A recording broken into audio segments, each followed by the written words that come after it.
Today is maintenance day. I have started the stream a little bit early today as well, mainly because I've still not got my car, so I haven't been out all day, so may as well start the stream early. Hope you're well. More people will join us pretty soon, so hang around and we'll see how the chat goes today. So a few things on the schedule today is the obvious usual maintenance on both the larger tanks, and I am going to clean the FX6 today. I won't do that on camera. Too much messing about, moving everything into the bathroom to do it. But yeah, I'm going to do the FX6 today. It doesn't need doing. It's done because that is the cartridge out of the filter for the new angelfish breeder tank. I have been in it already. There was a layer of carbon in between the two sponges, but I'm putting those two sponges into the FX6 today, just so it's running and collecting beneficial bacteria. So when the angelfish is ready to go, the filter will already be ready to go as well with it. So let's have a look who we've got. Good afternoon, Sam. Hope you are well. Mike, good afternoon, mate. Thanks for joining us. Jim's Fish, good morning. Oh, I've just turned afternoon here, mate, but how are you doing? I will crack on, guys. I've got a bit to do today. I'm going to try and replant the lotus for the third time. Some of it's staying planted, but some of it's just being a proper pain in the backside. So we will get that. I've got a little what I'm saying now, lost track. Just got to sort my hose pipe out, guys, and then move it proper. Just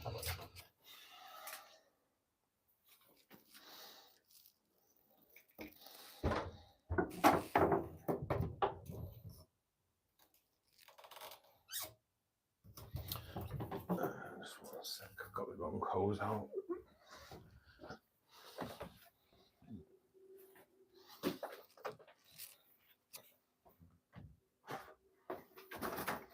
So weekends here, guys, have we bought anything? Have we been out, treated ourselves to anything new?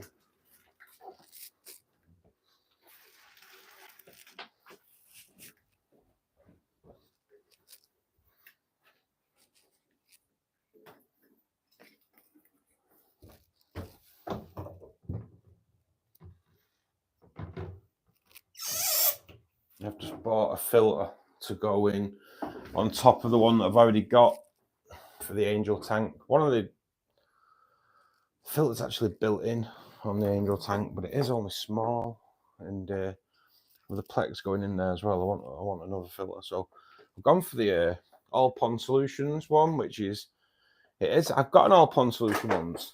Now it's all pond solutions, the one that's in the back of the barb tank. So I've gone for the smaller version.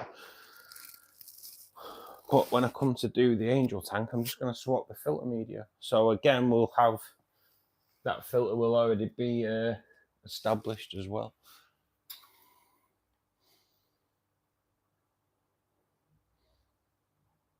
Oh, not a problem, Sam, mate. Yeah, mate, we all have our lives to lead, mate, don't we? It's nice you could join us, though, buddy. Dane, good afternoon, mate. How's the tank? Right, just gonna start the water going.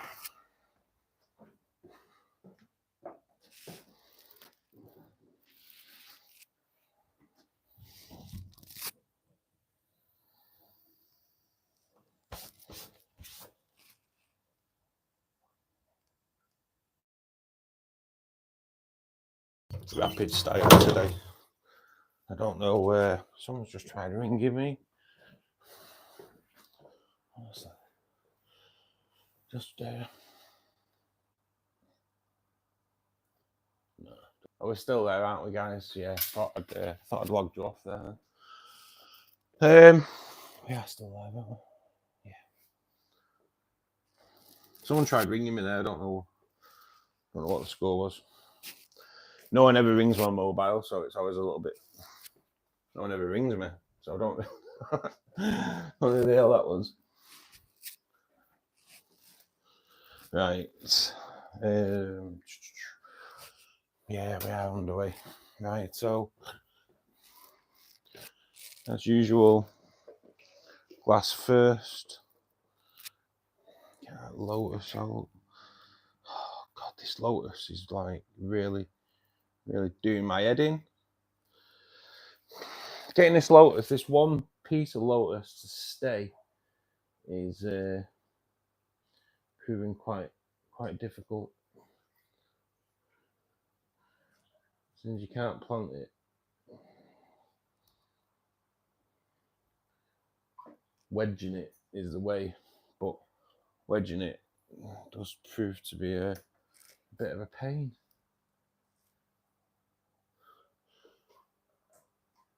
Constantly, I think I've done it 3 times this week. It doesn't help thinking Corey's just pull them out, I'm pretty sure.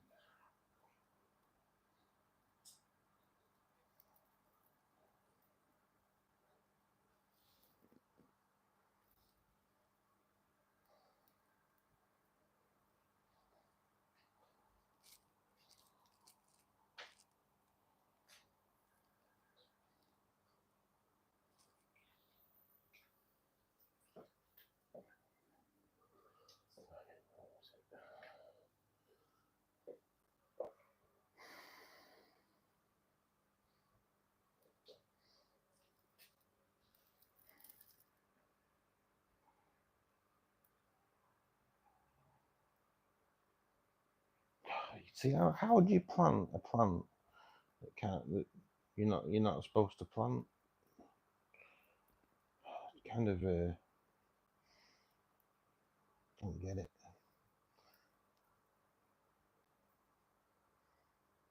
I'm just gonna plant it. Sod it. They plant themselves anyway, don't they? At the end of the day, they say don't put the bulb under the gravel, but they pull themselves under the gravel anyway. Jay, good afternoon, mate. How are you doing?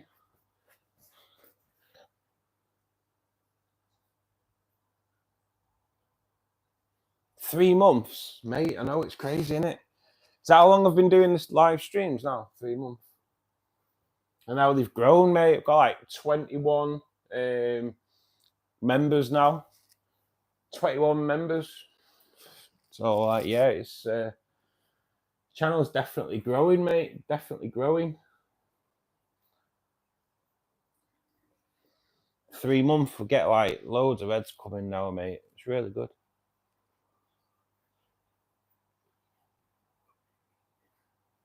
Oh, more dead. My God, mate. I don't know what. I don't really know what else you can do, mate.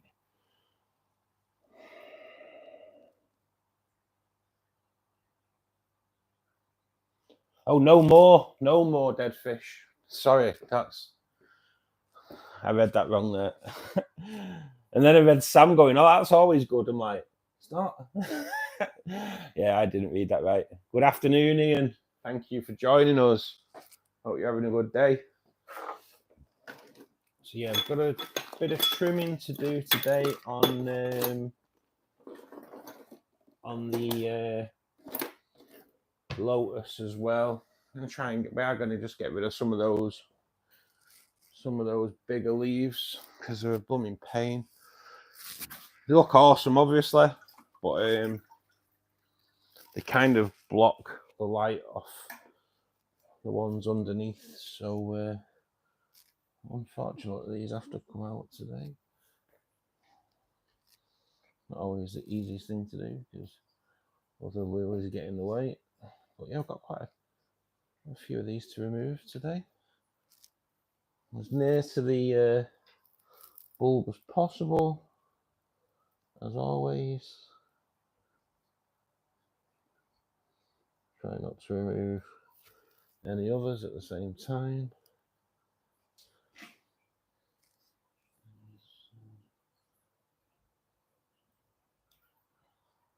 But yeah, sometimes it seems a little bit like, oh, no way you're doing that. But for them to be, to stay really bushy, you just got to keep on top of them. Sometimes you just have to make that decision.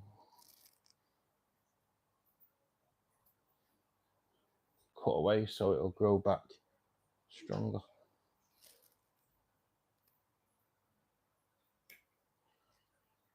But yeah, quite a few come off today.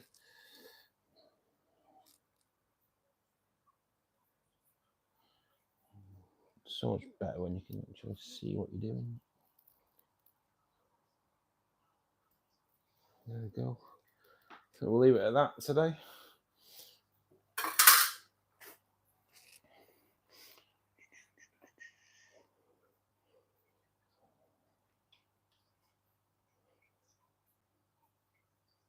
Your convicts had babies. I think they'll probably look after them themselves, mate, unless you can move them into a little floater tank.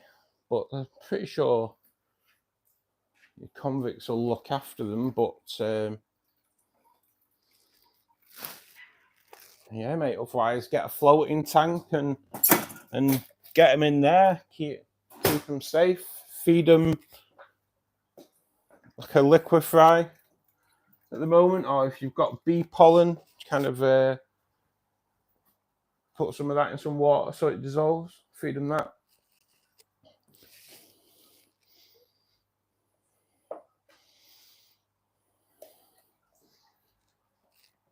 But congratulations, though. Great news, AJ's. Great news.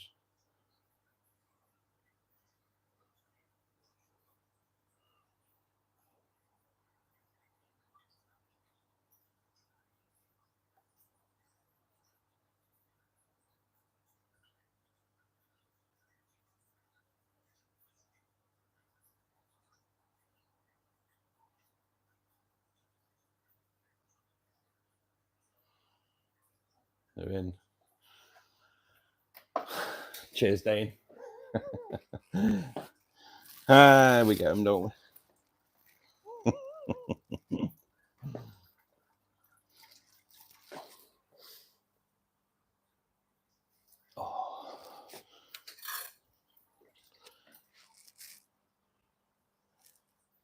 A little bit of the Anubias leaf as well.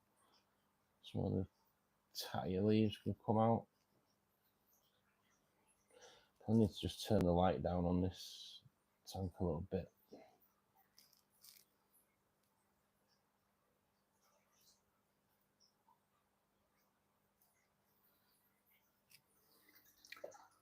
Yeah, I will turn the light down tonight once it all go off.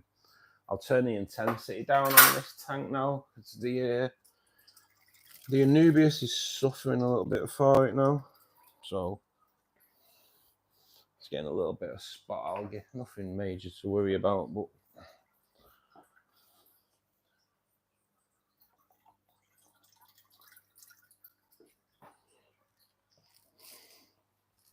some people are weird, mate. Redhead, good afternoon, my mate. Good afternoon. Ella, thanks for joining us. It's surprising how many cranks pop through, isn't it? And decide that they'll have something to say while they're here. It's really weird. Really weird.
It's right. I just reread it. It don't even make sense, that, does it? I don't get it. I don't get it. It is weird, isn't it? It is weird. It is really, really some strange goings on.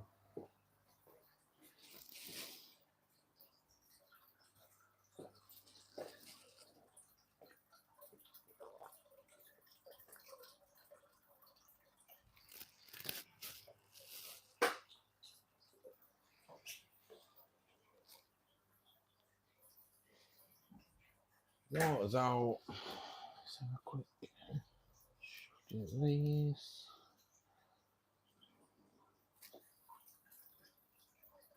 I have to be a little bit more careful with the Java now. It used to be attached to a rock, so I used to just be able to, any dead leaves, you just pull out dead easy. But since we removed the rock, it's now just sat in there under its own weight. So I do have to be a little bit more careful as not to drag it up. Just want to remove some of those dead leaves though. Freshen up.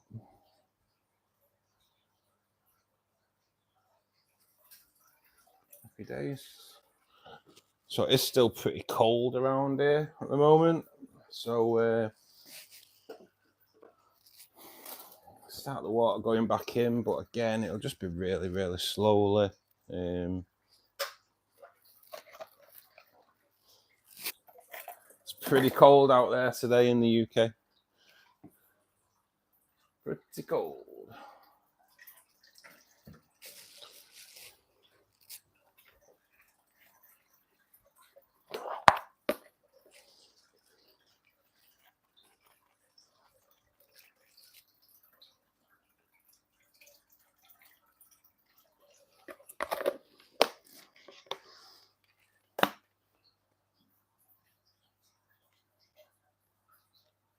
Yeah, definitely in the wrong place.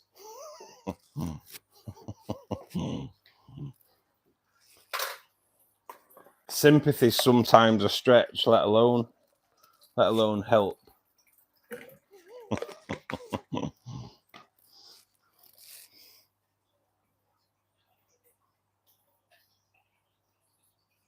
Manchester in the UK. Fancy Aquatic. Thanks for joining us, buddy. Hope you're well.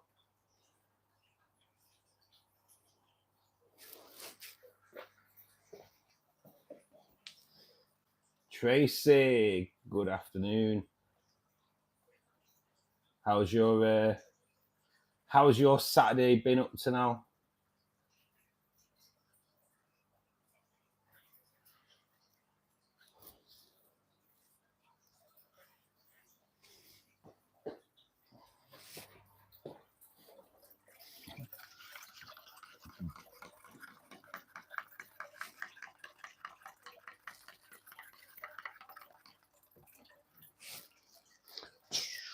Okay, so plant fertilizer. That's one called Neutro Plus. It's the one I use on my bigger tanks. It's a little bit not as much expense. There's some liquid CO2 because pretty much all the plants in this aquarium are slow growing. In both my big tanks are slow growers, and that I've just been making up is just a little bit of KH and GH buffer. As you notice, I remove the same amount of water every week, so I kind of know how much to put back to keep it right. I do that because my water tests at 0 KH and 0 GH. Parts per million, it was throwing out 39 parts per million. That's like, that was actually less parts per million than one of the generic spring water brands. So that's why the water's that round where I live. Not actually too bad, Tracy. To be honest, I've had 2 days of this is my 3rd day of just resting, which I think has done me the world of good. just not even really been out or anything. I know I did like the room, but I was kind of sat down doing that anyway. So today, mate, it's maintenance day, and then the usual kind of fish club meeting afterwards. There's a little bit extra to do on maintenance today because I want to put the filter media for the angel fish tank into my fluval FX. Start building up that beneficial bacteria. Pete, good afternoon, my friend. How are you doing? Pretty boring until I join you guys. Oh, it won't get any more exciting now, Tracer.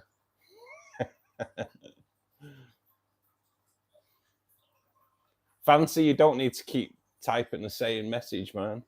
Horny Badger, no, I do Monday, Wednesday, Friday at 8 p.m. GMT. Then Saturday afternoon from 2 p.m, which I know it's not 2 p.m. yet. I have started early because my car's broke down in it. So I'm kind of technically housebound. So I thought I may as well start the stream early. Might as well, you know, like you do.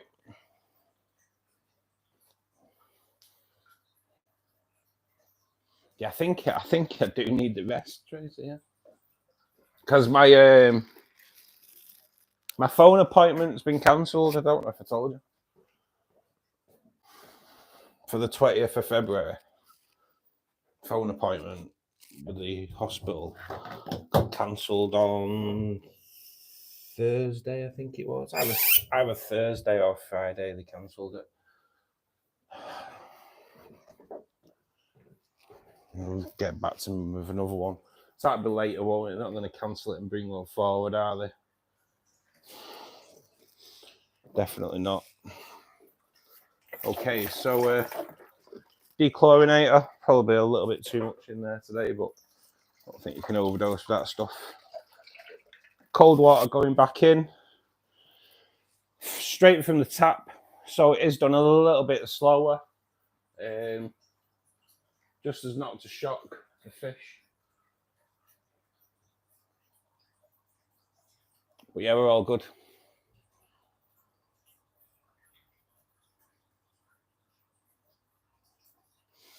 So anyone who's in at the moment, if you're not a subscriber to the channel, please do help support the channel by clicking the like button, subscribe button.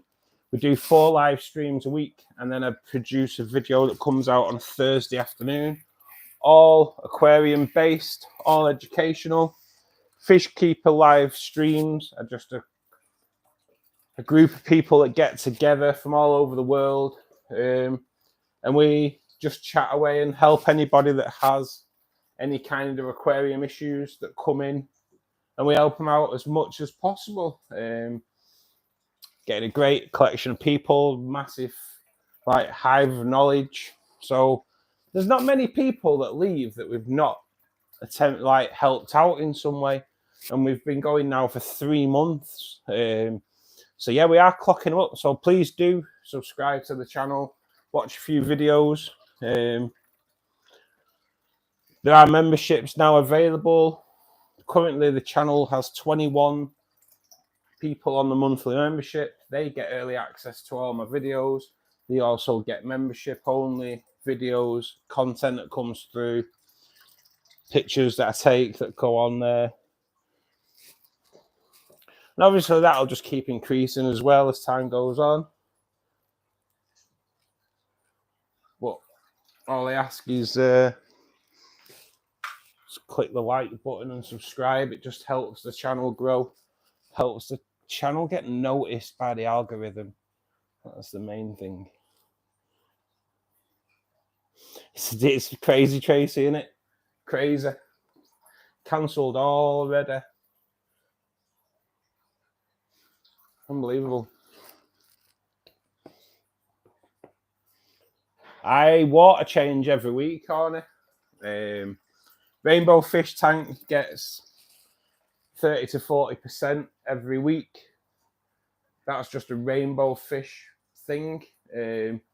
Rainbow fish prefer massive water changes.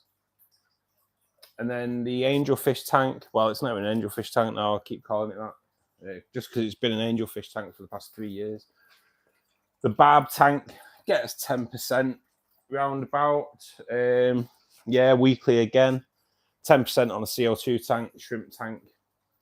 Gets probably 25% every month, maybe, depending. Kind of leave the shrimp tank alone. So, Troy, good afternoon, my friend. How are we doing? So I do have the water going in slowly at the moment because the it's not actually that bad. We'll turn it up a little bit, but currently water temperature is quite low, so but it's not as bad as it was last week. Last week it was coming out in ice cubes, so but this week it's not as bad. So we'll speed it up a little bit. I always do it this way, guys. I've done it this way with a hose pipe for over 40 years. I've used a hose pipe to do water changes. So, yeah, it's all good. It's all good.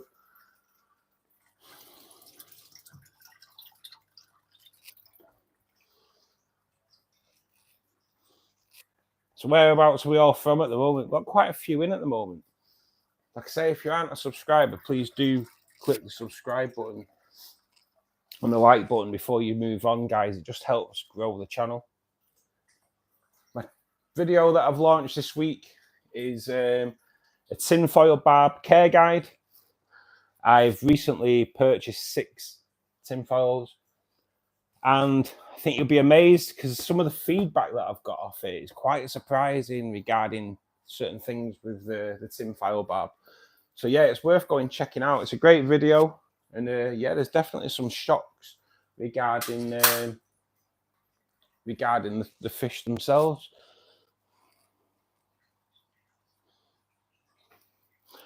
Usually I do 40% water change once a month. It's about 20 gallon. There's 10 dwarf neons, 12 cardinals.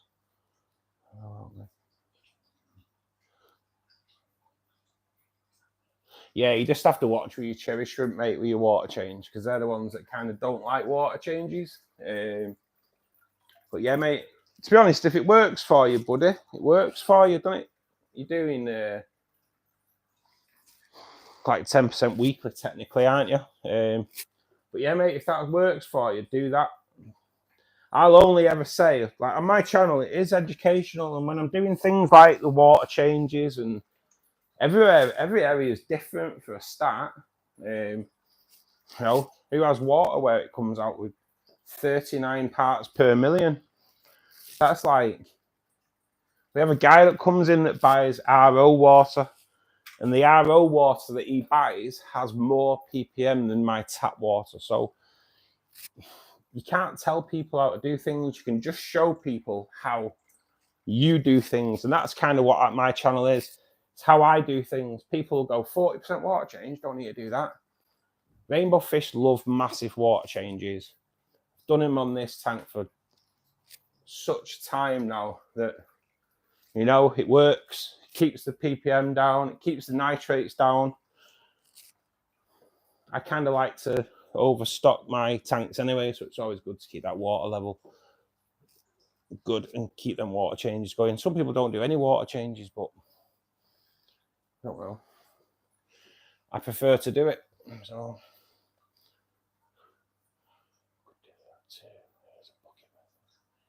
oh, trace it, it's so much easier.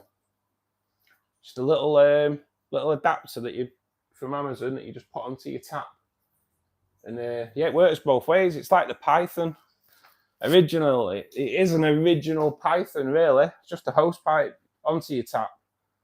Put water in it like I did earlier until the bubbles stop. Turn the tap off, disconnect it from the tap. You've got your siphon. Take the water out as much as you want. That was actually set to take the same amount of water out every week. So I know where I'm up to. And it's just in place with a U-bend pipe holder that you get on a washing machine. And then when you come to top the water up, boom, tap on, and away you go. Water change, done, rapid style. So kind of the original Python. I think I'll go by that as my nickname. Here he is, the original Python. No, joking aside though, it's just a great way of doing it.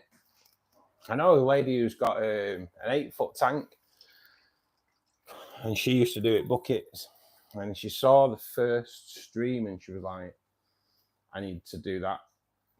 Next week she texted me going, I now do my water changes with a hose pipe. Just done the first one. What used to take me 4 hours has literally just taken me an hour. So good.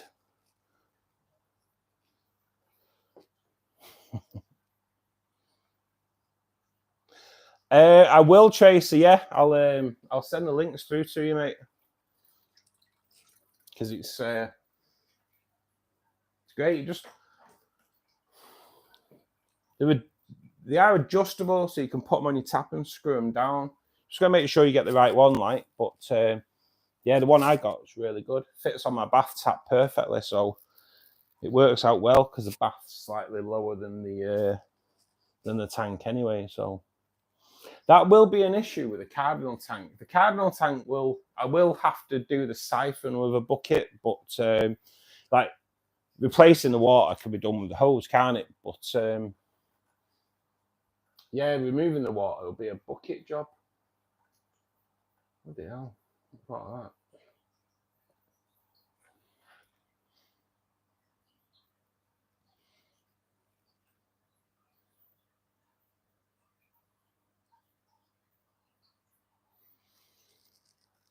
Way better, isn't it, Mike? Way better. Hose pipe job. And that's a brand new hose pipe. It's never been used for anything else.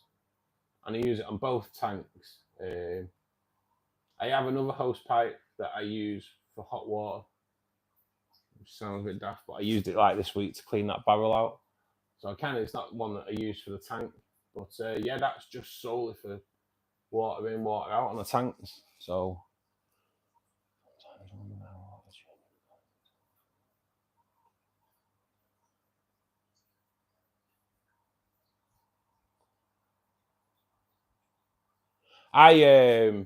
my tanks get fertilised regularly, mate. So my parts per million, my ppm's always high, mate.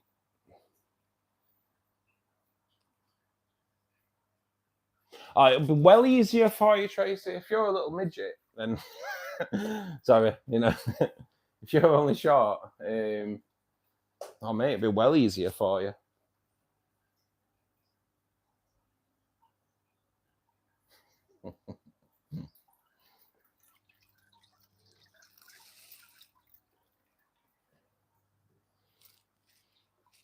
Water changes as well, though, Horny, aren't just about removing nitrates, mate. Just that nice bit of fresh water as well. Induces quite a lot of fish into spawning. So yeah, it's not just about that, mate. It's in the wild, believe it or not, they get a water change. It's not the same way as how we do a water change, but tanks get a water change. There's constant flow through on most lakes of water anyway. Streams, there's a constant water change going on. You don't find many lakes that don't have an inlet of water and an outlet of water. That's how they end up being a lake. So they're constantly getting water changes. So it's just all about keeping that water nice and fresh as well, mate.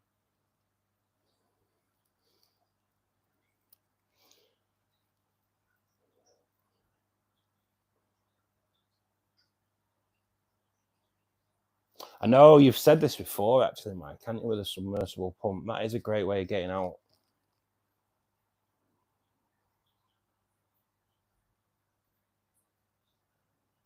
They do. They love it. Corys especially love a water change. It just brings on so much spawning. It's unbelievable.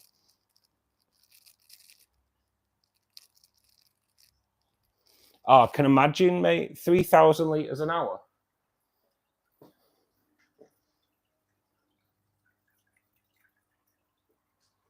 Because I know we were talking about the other week, weren't we, with underground filters. If you had an underground filter and you attach that to it, it just like, God, it clear tank out so much. Good afternoon, Will. How you doing, my man?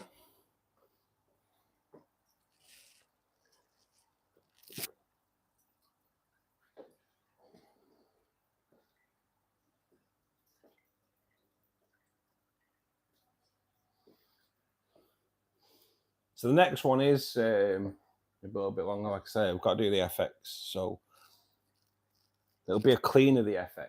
Technically, it shouldn't really need doing, but I want to get that filter media into it, so it could start building up a nice build up of bacteria for when it goes into the angel tank.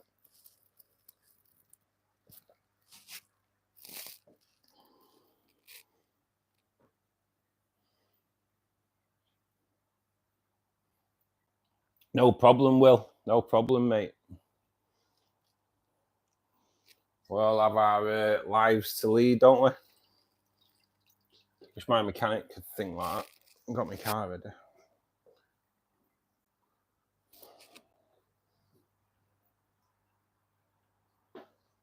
Kind of proper messed everything up this week, that car.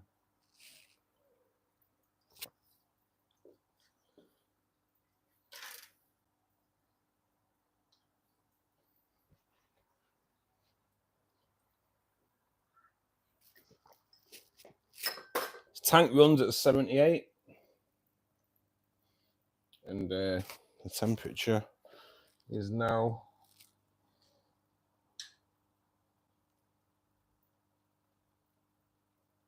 76.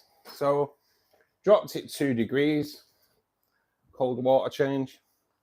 It's not going to shock anything, that kind of temperature fluctuation.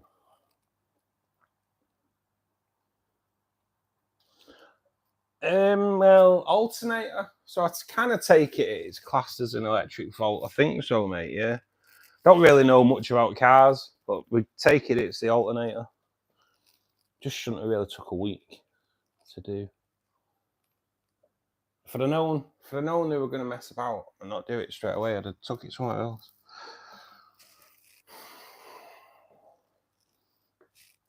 It's holding up. It's holding up the angels getting the first love nest. So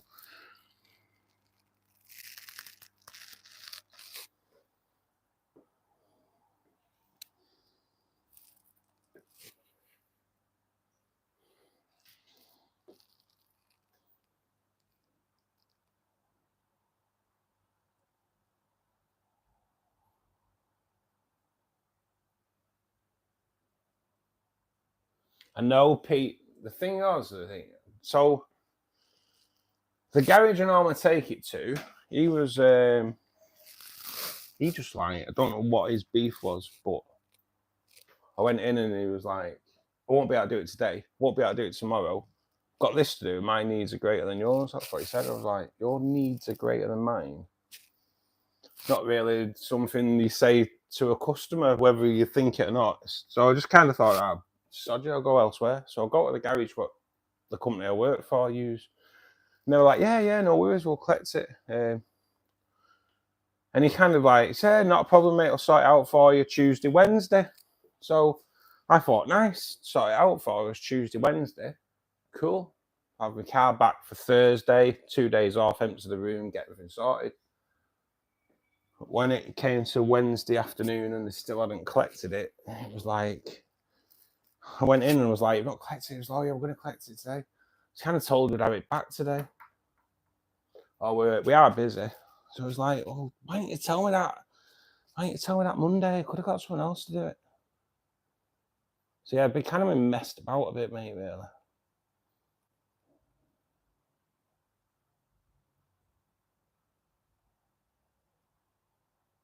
You can actually do them at the side of the road. That's the thing, Tracer. I know the AA can do alternators at the side of the road. So that's what I've been told. So it's not even like a massive job.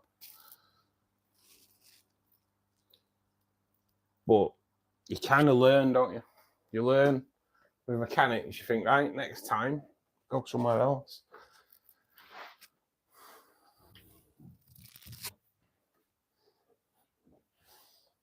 My granddad used to say, I can spend my money anywhere. And you know what? So right. You can spend your money anywhere. So if people don't want to give you good service, go elsewhere. People want to tell you that their needs are greater than yours. For whatever, don't even know why you would say that. Just a stupid thing to say. Okay then. My money can be spent someone who needs it more than you then. So, or am I being a bit funny thinking that? I used to be in customer service, so I just don't think that's what you say to customers that want to give you money. Weird.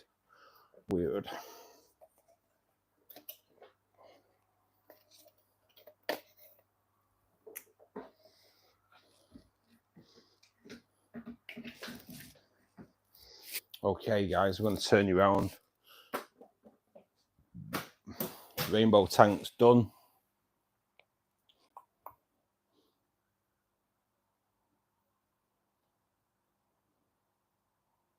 It's a Ford Focus, Mike.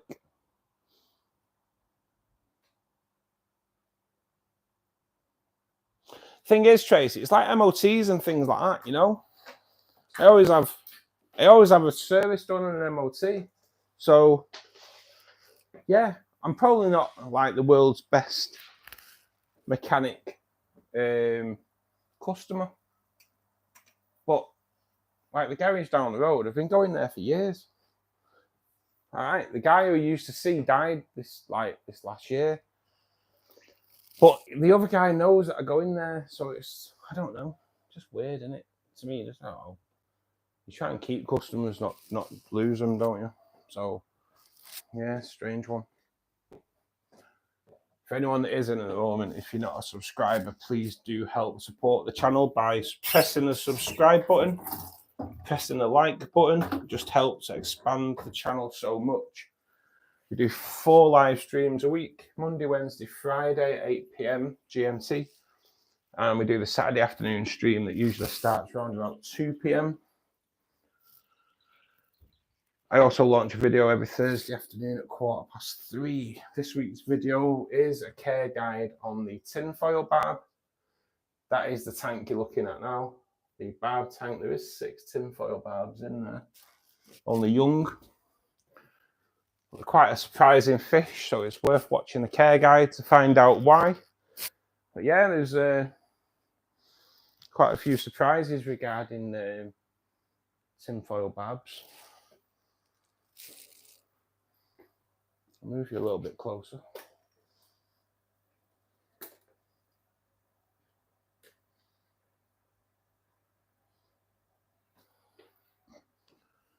The water come down a little bit before I get my hand in there. I do just use non-stick scouring pan pads for my glass. It's what I find is the easiest thing to use.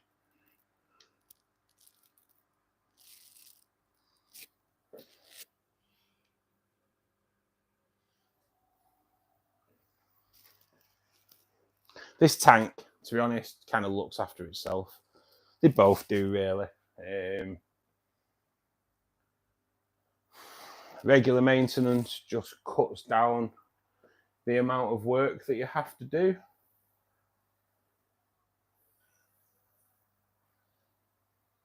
And also makes it a lot less daunting. If you look at a tank and it's an absolute mess and you know it's going to take a few hours to get it back, then it's not a job you want to be doing, is it? It's one that gets put off. But if you put half an hour aside every week to do it, what's half an hour? And it never looks a mess. Then you can sit in front of them for 10 hours of the week talking to people all over the world and not think, God, my tank looks a mess. It's kind of best way. I'm sorry, you're getting just my rear end there. You know, I won't pull in an audience, I believe. I'll tell you now. Although, yeah, the viewers actually went up, so maybe my backside is what you need to see. I'll put it in my next video with my washing machine.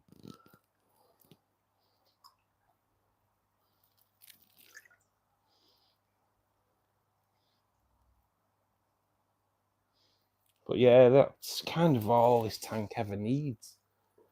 Proper mad, it just looks after itself. 2 filters running.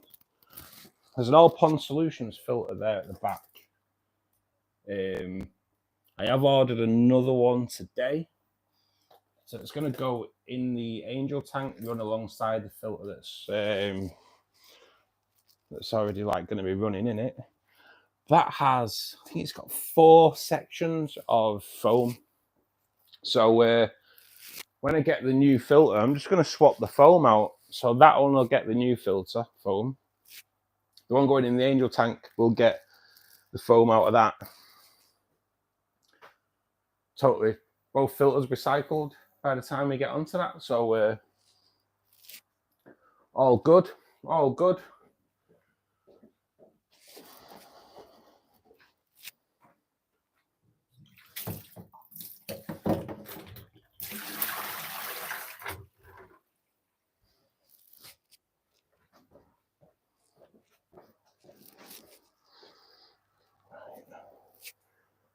Just need to do the FX.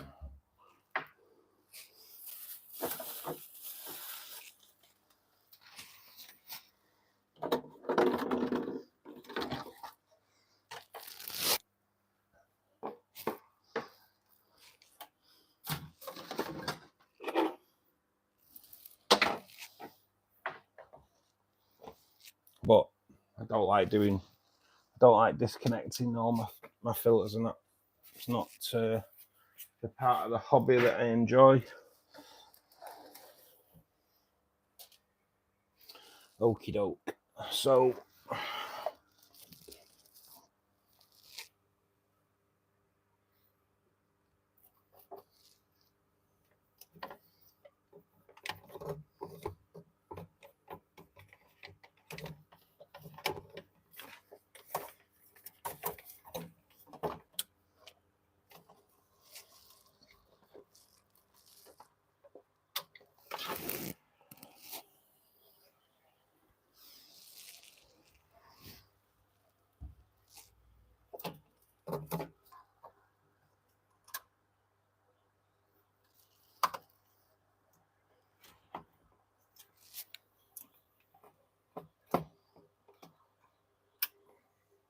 I better turn the I haven't. Right, so try to turn that filter off as well. Do I need to? No. Just stop the water coming out. That'll stay as it is. Right.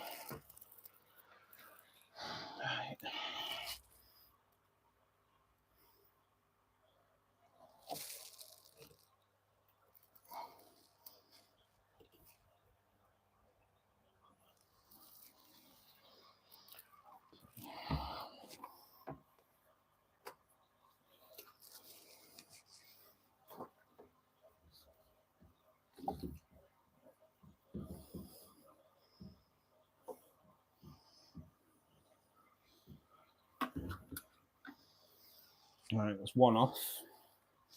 It's just the water thing. I'm always wary of water because I've worked dealing with it too much. Leaves you paranoid. So,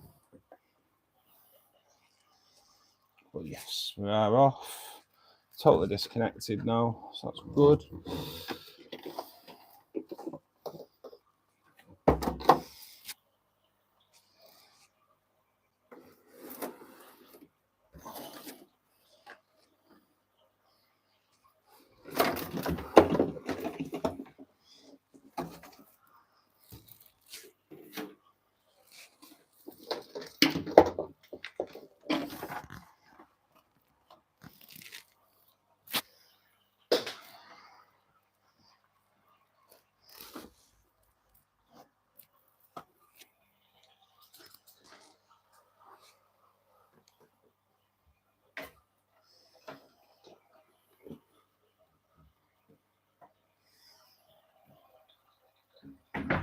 Okay, guys, I will I'll get you as close in as possible.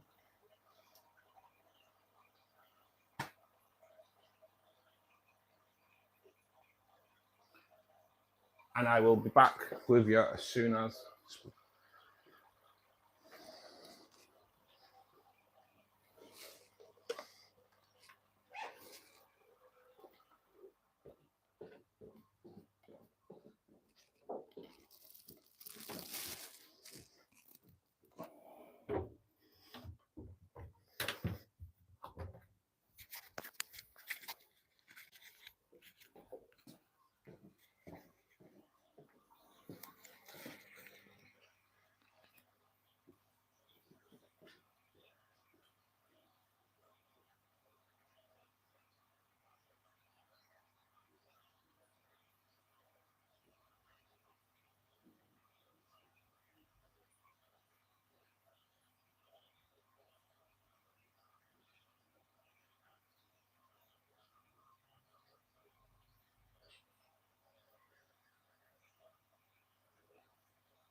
I am back.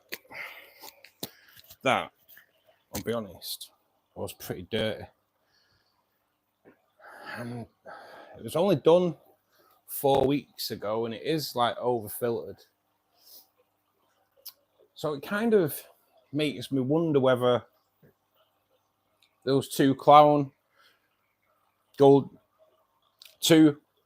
nugget plecos are still in there. I know it's over a year now since I've seen them, but there's one hell of a lot of crap being collected by the FX, and there's not really a lot of fish in there to make it. So it does make me think, with a bit of luck, they are still in there.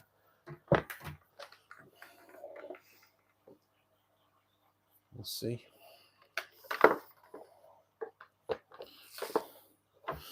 It's just a case of getting this back in. The FX4 are just so good.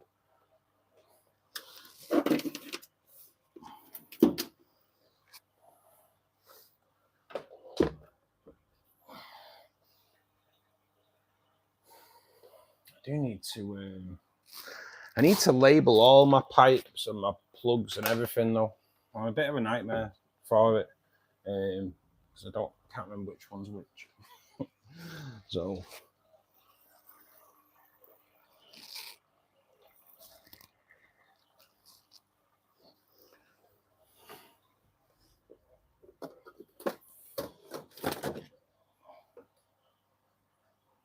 that's the outlet. Oh, good.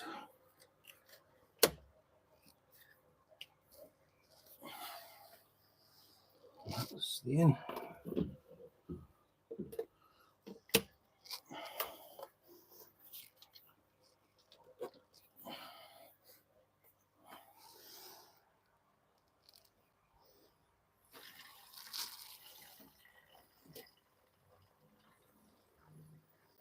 Okay, so the water is on its way back in there. Squeaky bum time, obviously.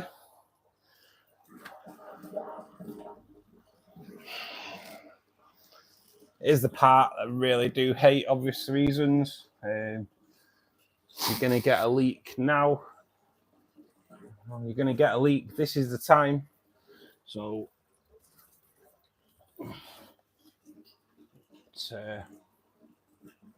I do have quite a lot of confidence in the FX though. So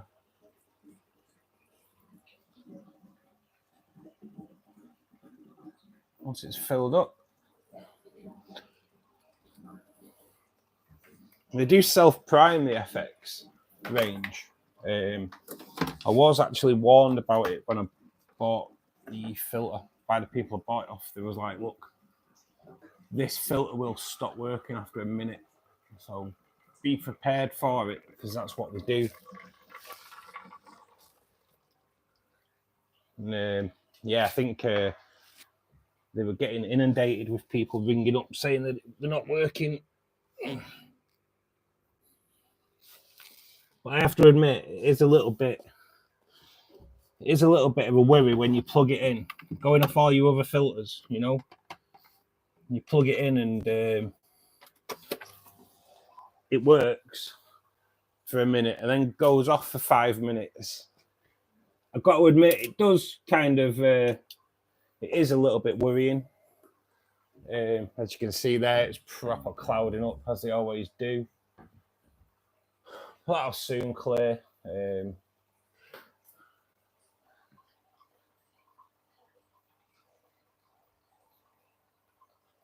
Just gotta put the water back in a minute. What I'll do, guys, I will catch up on a bit of chat just while I keep an eye on that filter, because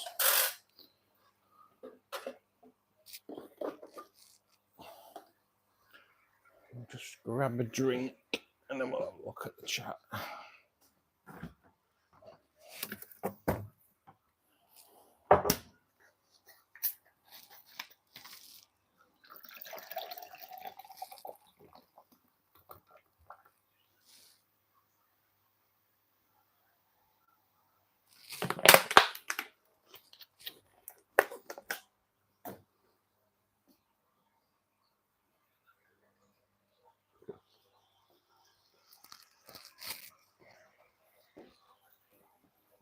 As you can see, well, you won't see, but the FX has just turned itself off. So, yeah, it's a bit mad. Right, guys, I just need to go back because chat's been pretty crazy while I've not been here.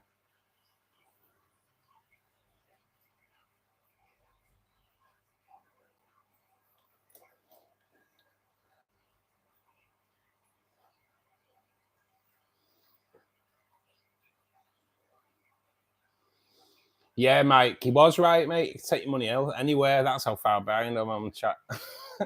But I'll soon catch up. What do I feed my rainbow fish? A really mixed diet, actually. Check this out.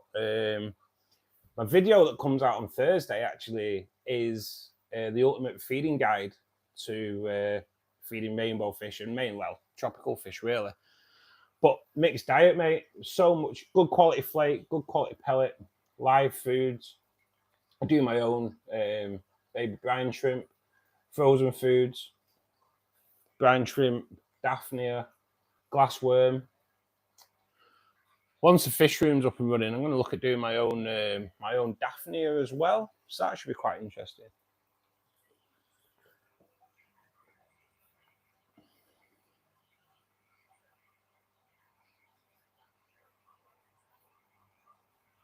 I know, Tracy. I think they could have been letting me know all the way, really. Hi, Kim. How you doing, buddy? Thanks for sitting at the side of Mike there, listening to us waffle on today. Hope you're well. Okay, so the FX has come back on now, so I will still catch up on chat. I'll just let it clear that out for a little minute or so. So I've done the FX today. I didn't think it'd need doing, but it actually did. That's what makes me think that I keep calling them clown plecos today. The gold nugget plecos might still be in there, just with the amount of like crap in there. So there's a good chance that they may possibly be in there. We'll have to. Only time will tell, really, I suppose. But I've put the foam for the new tank into the FX as well. So by the time the room's done and the tank's ready to go, it should have that foam should be pretty much cycled. So all good.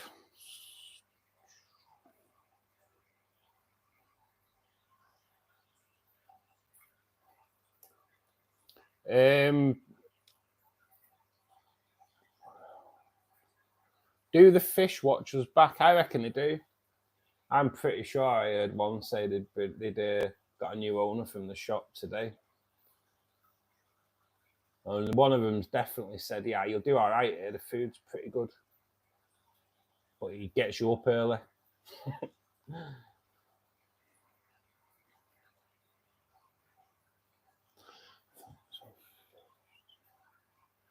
I think some fish are too big for this setup.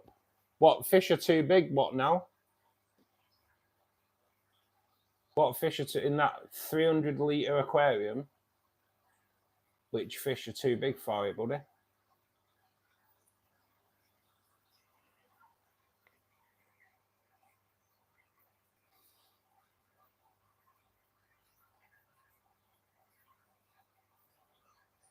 I think mine bloody watch you, mate. They know as soon as I move, they all come to the front. That's it. As soon as I move, I even just move my arm to get a drink. And especially the rainbows, they all dart to the corner. See you in a bit, Pete. Weekend shorts. How you doing, my friend? I was cleaning my FX, mate. There's no point moving everything in there. Bathroom's like chocker at the moment. I've got a big plastic barrel in there at the moment, which will go in the fish room when it's ready. But at this moment in time, it's in the bathroom, so it's a bit of a tight squeeze. Oh, it looks like what new has made his comment and then darted. Apparently, there's some fish in there that are too big. Tiger barbs. The tinfoil barbs are only 2.5 inch now, so they're definitely not too big for that tank at the moment. The 3 angel fish in there are definitely not too big for a 300-litre tank. So I think we'll call it on the BS line.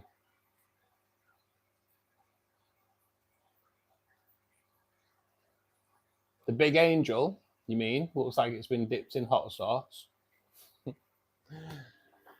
I'll start the water going back in there now. I'm quite happy that effects is good. No leaks.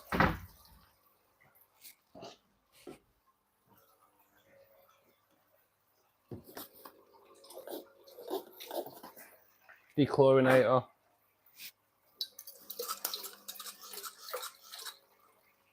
Liquid CO2.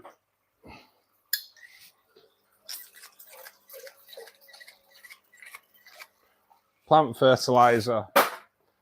I will put the buffer in it in a minute, but we'll get that water going back in, and then we're all good.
Okay. There you go. Bring it a bit closer again now. So they are the tinfoil barbs there, guys. The silver ones that have just kind of gone off shot. The care guide to those has just gone on my channel on Thursday. Please be sure to check it out. That's a pretty good video. For those that are in at the moment, if you aren't a subscriber to the channel, please do help support the channel by clicking that subscribe button. Dinking the like button just helps grow the channel and get it recognized by the YouTube algorithm. So please do all you can to help us out.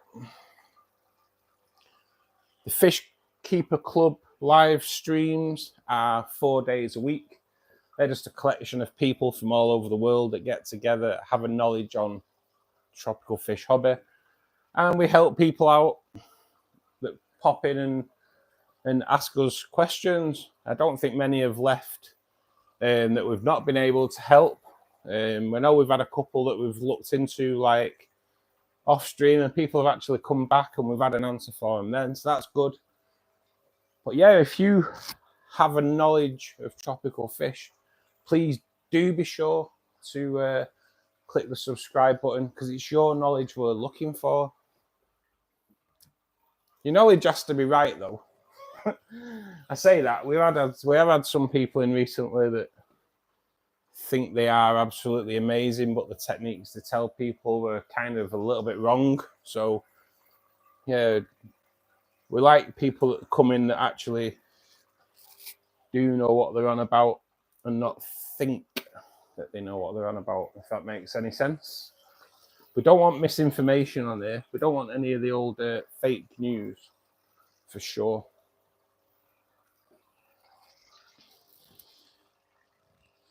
But everybody's help is definitely welcome.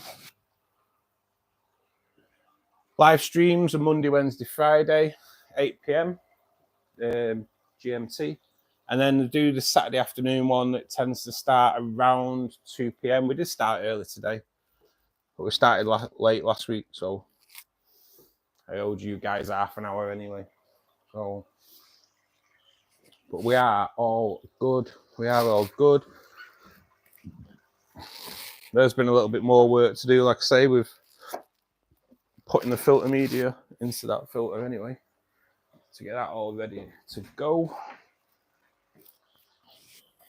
The things are moving forward. The fish rooms had to take it, has stalled slightly due to the car breakdown. But it won't be long. Done all I can do at the moment. But it won't be long until we're kind of streaming from in there, I think, really. Saturday stream will probably still be in here, but we'll end up moving in there. But yeah, I don't think it'll be long until all the streams come from there, because I want to kind of get it set up in there so it's permanently set up. Don't have to mess about then.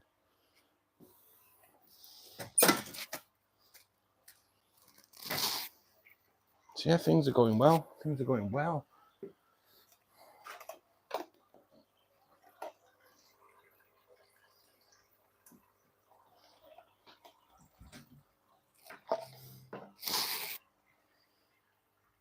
I'm just trying to have a quick tidy up, guys, as we go, because the maintenance is actually done. So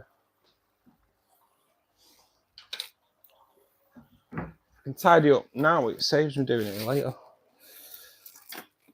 I put a picture on before for members. I don't know if anyone's seen it, but when I looked in my shrimp tank today, I was kind of amazed at the level of shrimp that are out and about today.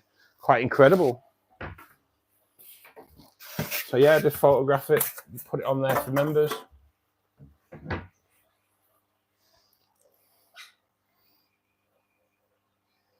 Red Ed, welcome back, my man. Welcome back. Jinder, thanks for joining us.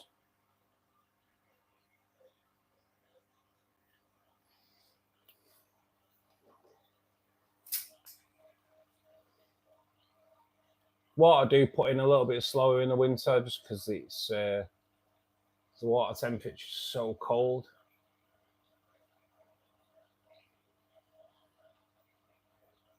I've never had a problem.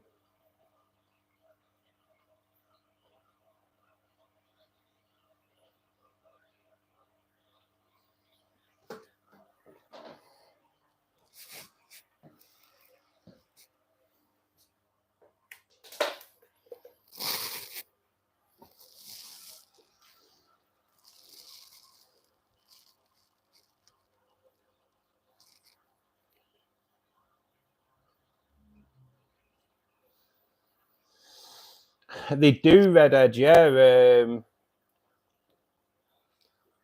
It's one of the main things. That's why I don't ever gravel vac, mate. Yeah, they get a lot of the nutrients from the poop in the water. But they do also need fertilisation on top of that as well, mate. They don't get all the food from there, but at the end of the day, mate, that's kind of what soil is anyway. It's only my poop and your poop and everyone else's poop, when you think about it. And a few bodies in there as well now that have broke down over the time.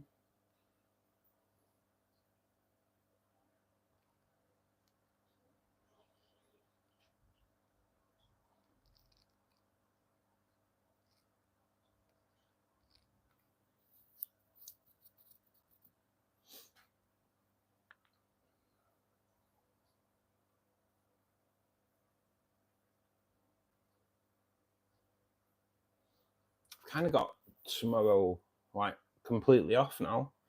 Sunday I normally put to one side. I normally do stuff around the house that he's doing, and then I film my video for YouTube, and then I edit it, and it's normally gets onto YouTube for members to watch between 7 and 8 o'clock tomorrow evening.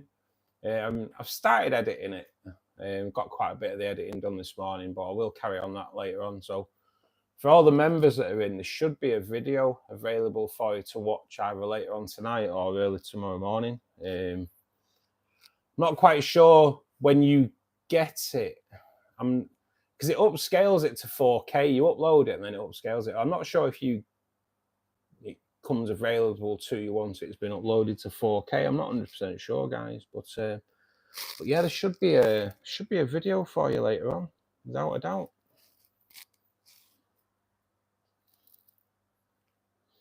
Feeding guide, I'm quite impressed with it as well. I kind of like it. I've gone quite in depth on part of it regarding garlic, because it is quite one that gets people that don't realize how good garlic is for fish. So, and I'll be honest, when I started looking into it, I was really surprised just what garlic, the effect it has, you know. So it's well worth watching just to learn what kind of qualities garlic has for your fish. It's quite amazing. I use Garlic Guard. I use Seachem Garlic Guard. I'll be honest with you. I think I might kind of get a proper garlic crush and put crushed garlic in anyway. It's absolutely incredible stuff. Parasites, warding off illness. It's good for the general digestion. Honestly, the list's endless. So yeah, be sure to check it out on Thursday at 3:15 if you're not a member. So yeah, it's pretty deep. I really enjoyed making it, which is, I'm not a big fan of making my own videos, guys. I understand now why actors and that don't like watching their own content. It's really hard. It's really hard. So yeah, I actually enjoyed making it, enjoyed watching it back. So it's a little bit mad. My dwarf hair grass is growing quite good. However, it seems the liquid fertilizer has started in algae bloom. I've reduced the light intensity and light exposure and hopes it will slow the bloom. With more chance of it being overfeeding red than fertilizer.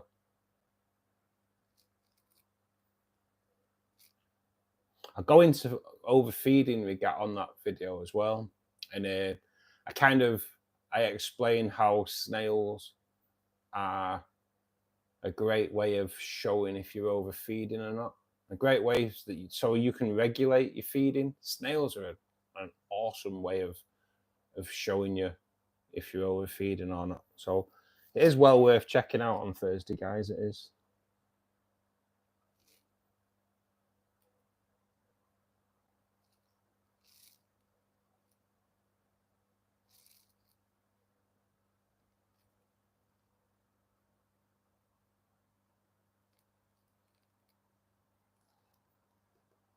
How are they going totally off topic? How are the fires in LA? Are the fires still raging in LA? Not heard anything on the news for a few days, to be honest.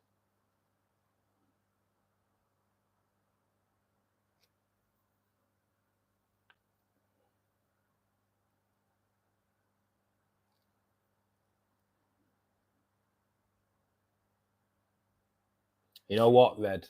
This hobby has changed massively, mate. It's to be honest, I think it gets overthought a little bit now, mate, to be honest. Because as like technology's progressed and filtration systems have got better, light systems have got better. Yeah, mate, it's very complex now, isn't it? It's very complex. But on saying that, there is a lot more fish available now, mate, which probably need like different levels of care. Like when I started in the hobby, a Bozeman rainbow fish, well, No one had a clue what one of them was. So, and now I have them. They're one of the most popular fish in the hobby, but they are like spectacular. Does it still have fire, LA? Yeah. God damn. It's been rough over there, hasn't it? It has been rough over there. I've not seen any news for a couple of days.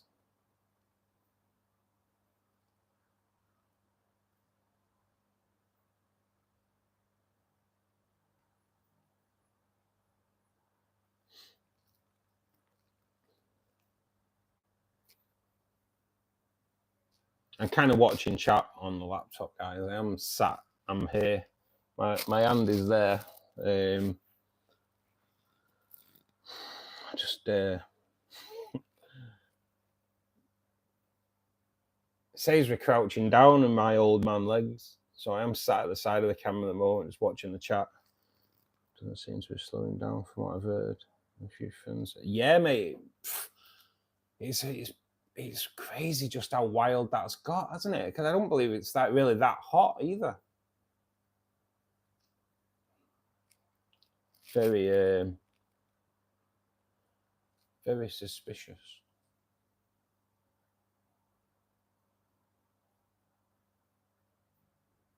It's like Australia a few years ago, wasn't it?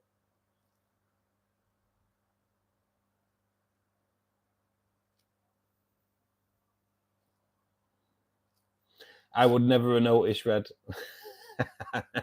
I'll be honest, I would never have noticed. Something I've never really realised what's on the East Coast and what's on the West Coast.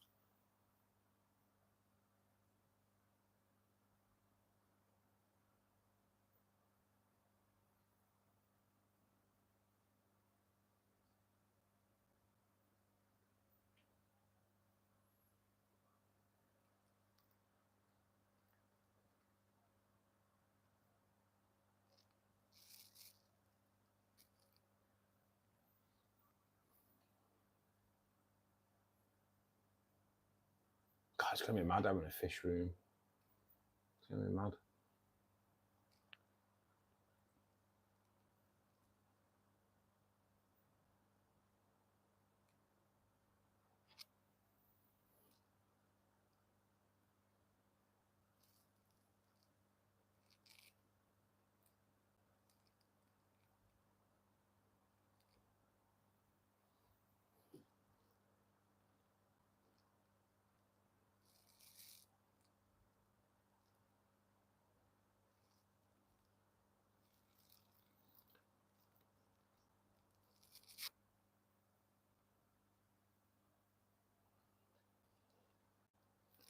Yeah, nearly there. We're nearly at the level.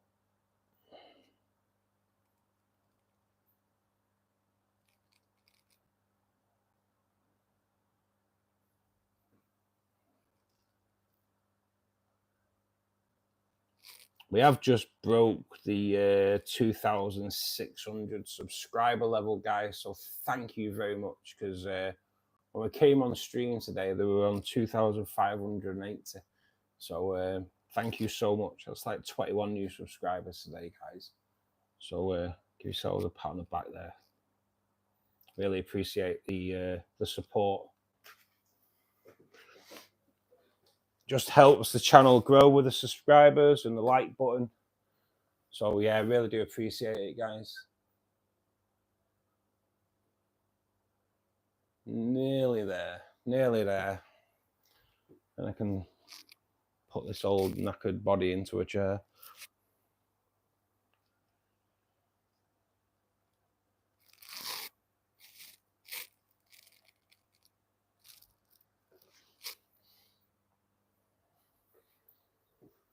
I don't take it up to the top. Tinfoil barbs are quite notorious jumpers. So yeah, I know it is covered, but there is a few little gaps just at the top, at the back. So I never take it right to the top anyway. We don't want any suicide attempts, do we? especially when it comes to when they know they're getting fed, because they see me feeding the other tank. The barb tank is the last tank to get fed. But, so I do the 2 small tanks first, then do the rainbow tank, and then I do the barb tank. But by the time I get to both of the bigger tanks, the rainbows are going crazy. The barbs are going crazy.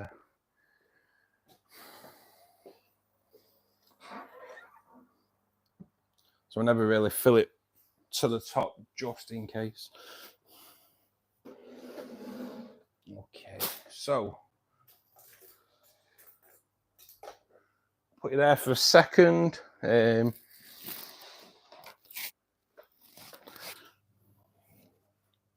my chair ready.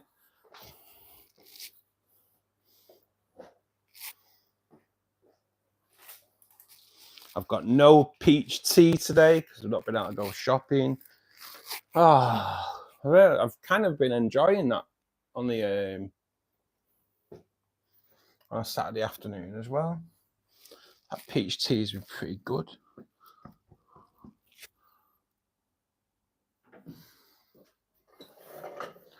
Iced peach tea, it's been bloody gorgeous, to be honest.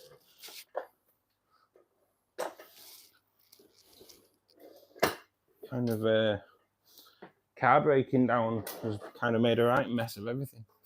Okay.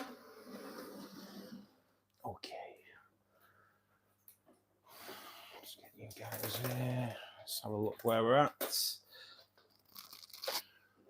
Okay. I need to reposition myself. Reposition you. And hey, all good. Sit down time. That's really impressed today, guys. Like 21 subscribers. It's really good. Thank you so much. 37 viewers and only 18 likes. Yeah, mate. Not many people press the like button, buddy. I don't know why, but everyone should press the like button. Even on the videos, the more people just press the like button, it just spreads the video. Just helps grow the channel. I think people forget I'm a bit of a nightmare for not pressing the like button, mate. I do on YouTube though. It's just more things like Instagram and all that, and Twitter. Well, not Twitter, but Facebook. I kind of forget, but on YouTube, I do press like videos. Kind of use it as a way as well to show me that I've watched it before.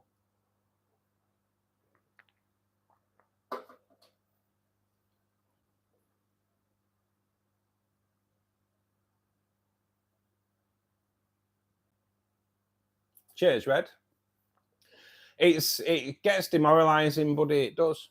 It gets a little bit demoralizing when you put videos out, and like, I'll be honest with you, the tinfoil barb video is kind of no one's watching it. But the problem is with the content I produce, it's not everybody's taste, you know. It's all right if you're into tinfoil barbs at the end of the day.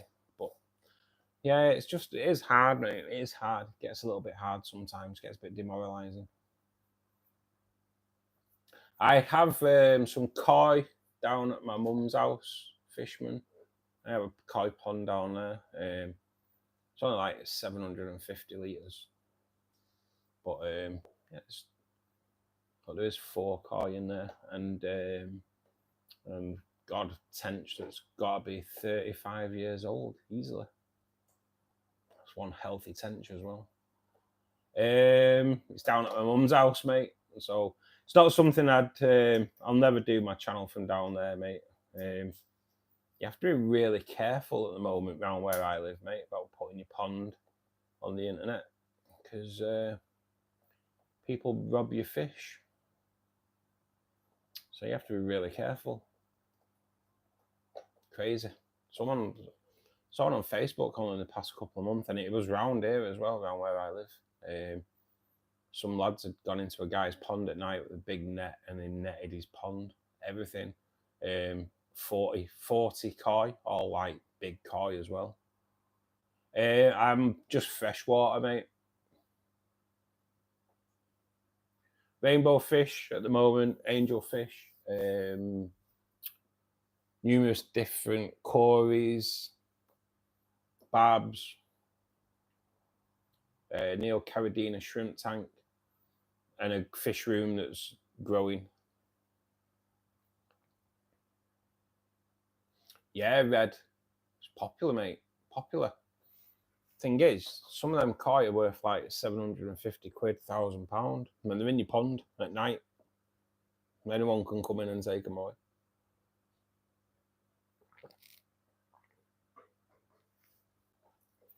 Nothing's your own anymore, mate. Someone always thinks it's their divine right to take your gear.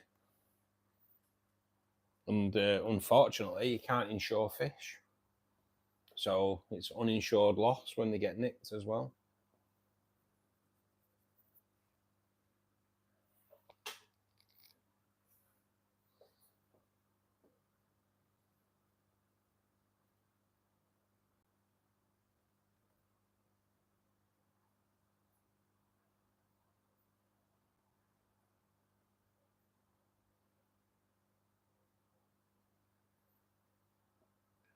You got people stealing fish where fish belong. Yeah, mate. I know, this is it, isn't it? This is it. On Facebook, so there's a little pond where I grew up. And like I've fished it many times as well, many times. And there is a terrapin in there.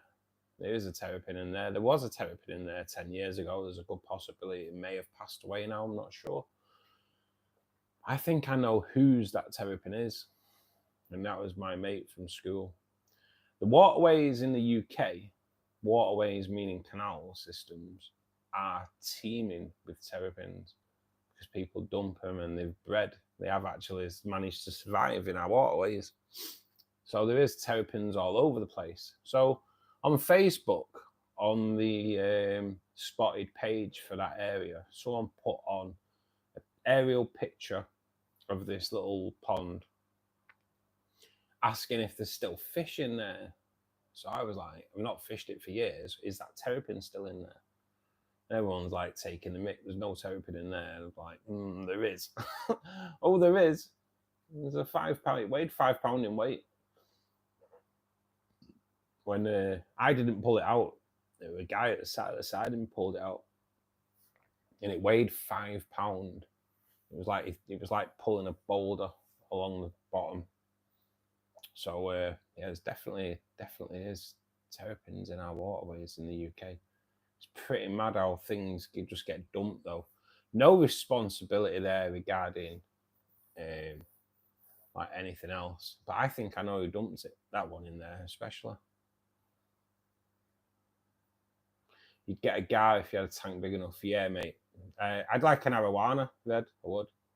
But it's just, yeah, it needs to be, I don't know. For fish that size, you need to be getting some decent sized tank, don't you? Pond, really, more than anything, I think. It doesn't sit right with me, mate, that people get an arowana and like they'll put it in a 4-foot tank. It's like, come on. It's like living under the stairs for all your life, never coming out. But yeah, I'm a bit of a believer of bigger tanks for those for sure. Arowana are pretty awesome fish, and as are the gars, obviously. But they, yeah, anything that take a lot of power to catch, I think you need a little big old tank to put them in for sure. Yeah, mate, that's it, Red. It is. You just gotta watch, and you're like, I've got this little tank now for the angels.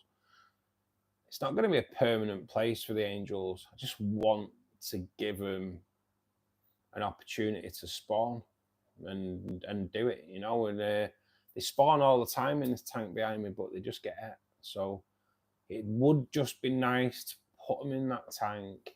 It's just a little 60-litre cube.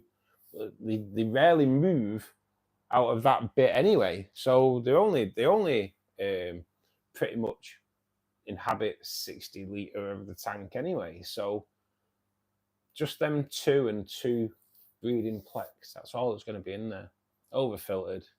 Won't be a permanent place. It's just a want to give the angels I really do want to see them have a crack at breeding. So it's the Koi Red Devil, which is this little beauty here, and this black marble here.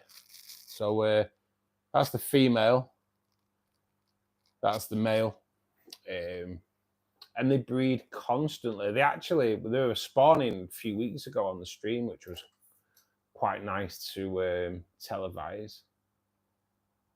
How to save baby fighter fish.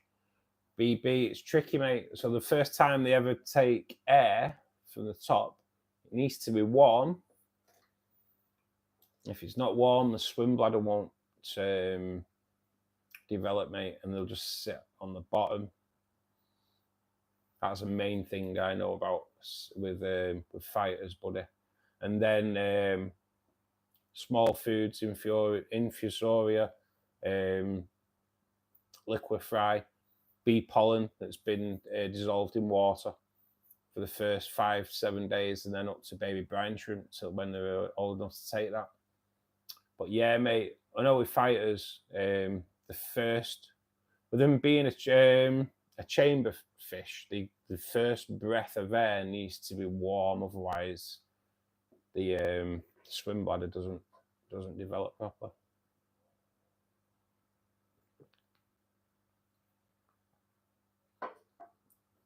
They are awesome, angels, Red. I just kind of like a little bit boring though. Can I say that? I don't do much. I'm a bit of a schooling fish kind of guy, me, mate. You can see these tinfoil barbs here over my shoulder, and no here. But like, they're the type of fish I like, mate. Proper active and shoal together. The angels just a little bit chilled. But like I say, they'd be awesome in that tank. Tank's just gonna them and 2 plex. That's it. Nothing else in there. Maybe probably won't even put any like Amano shrimp or anything in there because it's going to be a black water tank anyway, so there won't really be much algae growth. So yeah, I'm kind of excited. Have a 1 foot tub. Should I buy the red tail catfish? I wouldn't, mate. Not with a 1 foot tub.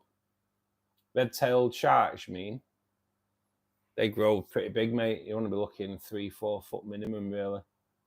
Okay as a temporary measure, but they'll soon outgrow that, mate. 1 foot tub. It's not too big, that. It's only a bucket, really, isn't it? If you think.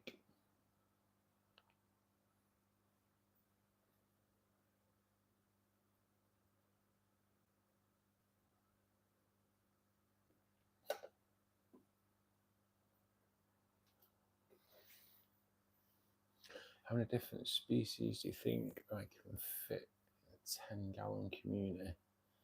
10 gallon, that's quite a small one. Let me just convert it into old man terminology, mate.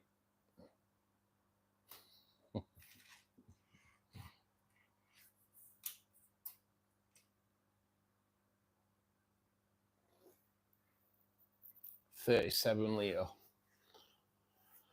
Yeah, it's only a smaller, really, isn't it? So you're going to go really more nano fish, Red, aren't you? You're not going to want anything too big in there. So like tetras, rasboras, depending on your filtration, but 20 cardinals, 20 to 30 cardinals, 20 to 30 neon green rasboras, especially if you've got it on a black background. Both them two would look exceptional, mate. Neon green rasboras are like up there with my favourites. They are just like spectacular, proper spectacular. Just for those that don't know what I'm on about, I'll show you. These are just like, well, they come up on the, as soon as I put N in on my Google search, they come up because I Google these a lot. I go on about these quite a lot, to be perfectly honest, though. But why not? Why not when they look so goddamn good? Neon green Rasboras, 40-litre tank, 20 of them, 30 of them, schooling together. Black background, nice, healthy green and red plants in there. God damn, man. Sexy. Look amazing.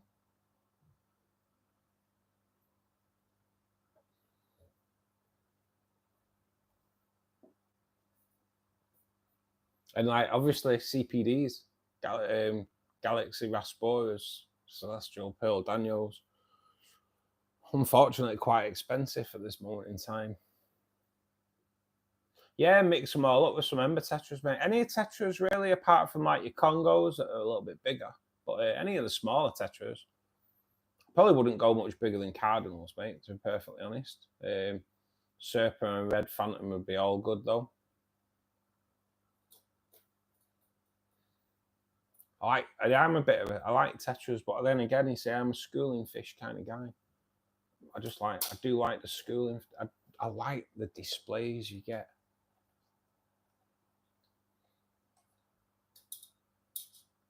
It's weird, really, how events go, because this tank would have been turned into almost only a Cardinal Tetra tank if the Angels and the Cribs didn't feast on the 20 Cardinals I put in there, because there'd have been like 30-40 Cardinals in there.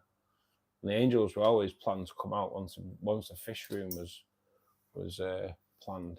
The Angels were always planned to come out, and there was talk about the Angels were going to get moved on anyway.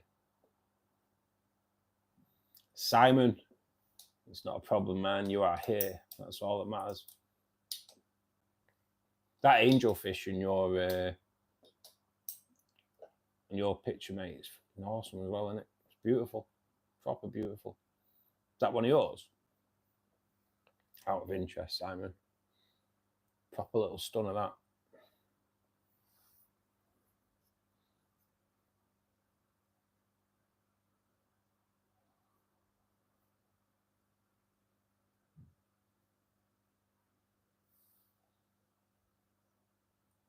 I know, this is it, mate.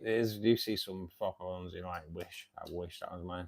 I'm amazed by some of the pictures of bettas that appear on like Instagram and Facebook. Wow, some bettas are just spectacular, aren't they?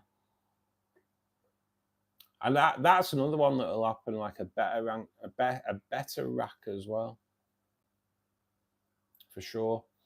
With either one of the better tanks that you can section off into 4 tanks, so you can have 4 different bettas. Kind of like that. I kind of like that idea.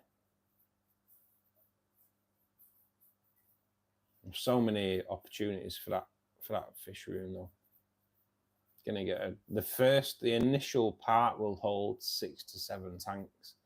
That's just the initial start of it. So yeah, it should be good. Should be good. First 2 tanks are already planned. Angelfish tank, Blackwater, breeding tank for 2 angelfish, breeding tank for 2 plecos. That's what it's going to be. Will, who's in, I know he's going to be popping in and out today, but Will, he's like big friend of the channel, been doing on the live stream with us every single time pretty much since we started. He's 3D printed me a pleco cave, which is kind of like an S shape. So it's going to, so the wood I've got for the angel tank, it'll just sit in there. It's like a little nest underneath, and it'll just sit in there. You won't even be able to see it. Once it's all planted out with all the Anubias that's going to go in there as well, all you're going to be able to see is this little D-shaped. Yeah, mate, just a breeder. I don't think I'd ever class myself as a breeder, though, mate. Just I want to give them angels a chance. But yeah, you won't even see the cave, but knowing there's a cave there that the plecos can utilise, I think it's going to be quite excited. Just got mollies at the minute, deciding what other fish to get. Still no cat. No, Simon, no. That's what's messed everything up. It's messed everything up because To be honest, if my car hadn't have broke down last Saturday, that room would be empty now. More than likely be painted and yeah, probably building, maybe even have built all the racking system, because the racking system is going to be dead easy to build. Now I'm doing it with breeze blocks, so it'll be dead easy to build and just paint it. So yeah, it's kind of the car breaking down's well thrown us behind big time. I don't really like bettas purely because not much of a community fish. My daughter wanted one, and I'm really trying to get her interested in the hobby. Yeah, mate, I understand that. I understand that. Might be worth trying to get her into guppies instead, mate. Get her into guppies. They're all nice and bright. They're loads of different colours and breed like rabbits. And once you start seeing the babies, mate, should be hooked for sure. Just being for some frozen food. Come back with shrimp for the betta tank. Nice, nice. Where did you go for your frozen food, Pete? Pets at Home, you know. Pets at Home, kind of 12 quid for 4 or 5 packets. It's a pretty decent price. Your fish room will look amazing. It was done though. Think of how many tanks you will have in there. I reckon, Simon, it's a bit weird. One, it's going to probably be a bit more like a large cube. That's one I'll kind of do all the videos in front of, I think, once it's set up. I reckon I may be able to get 15 tanks in there, maybe at a stretch. Get 6 or 7 on this first rack, and then we'll take it from there. But they're all going to be kind of smaller tanks. There's nothing. The 2 big ones will just be that I'll have will just be the 2 in here. Called in at Haywood. I need to go in there. I've not been in there for ages. Oh, I'm so excited, Simon, though. I am so excited about it. The wood's now, so everything is progressing. I've got a big plastic barrel that's now full of water. It's got wood in it. It's got 2 big stones holding all the wood down. The wood that I took out of the CO2 tank, I'll probably end up putting that into the cardinal tank. So things are moving forward, just not at the rate I want them to.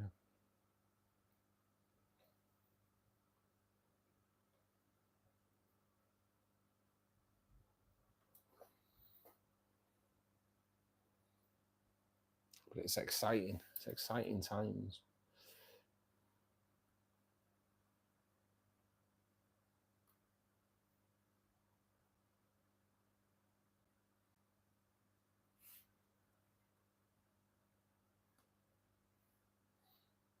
To keep on to remember to do all this as well that I'm doing now. Just try to grow. Just gotta try and grow the channel as much as possible. So yeah, please do help grow the channel, guys. If you're not a subscriber already, ding that subscribe button, click the like button. Just helps grow the channel so much.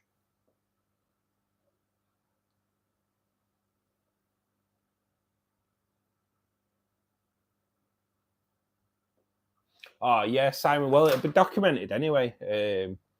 So for yourself as a member as well, mate, you'll get updates throughout the process of how it's going. There is already one slight update on there already. But yeah, site members will get an update every end of each day when it's going ahead, you know, and I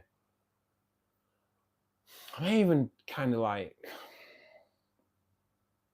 now I was going to kind of live stream the angel tank build, but I want to do it as a YouTube video. So I may live stream the angel tank for like members only instead, do like a members only live stream. And then I'm not like kind of getting pecked all the time when I try to do it. We'll see. We'll have to see. I don't know if I've got to be able to do that on the setup. I'm not sure. It just takes ages, and I want it to be so right. You know what I mean? I don't want to be like attention going elsewhere, like they were when we put the cardinals in and everything got munched. Yes, Pete, that is it. Exclusive content is what you get as a member. You get early access to all my videos, and you get exclusive content as well.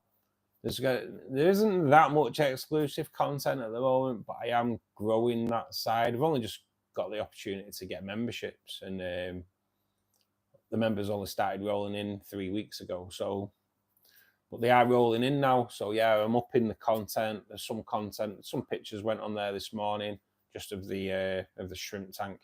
There is a shrimp care guide video on there that is for exclusive content for members only. So yeah, there's certain things that I won't ever really like put on my channel, like shrimp content, because I'd never go up against my mate who does a shrimp channel. So, but yeah, it's quite a good in-depth video. It's a little bit different as well because it is just filming the shrimp tank and me talking over it rather than me sat in front of the camera on that one. And then there's obviously me doing the one chip challenge, eating the hottest chili in the world. That was an experience.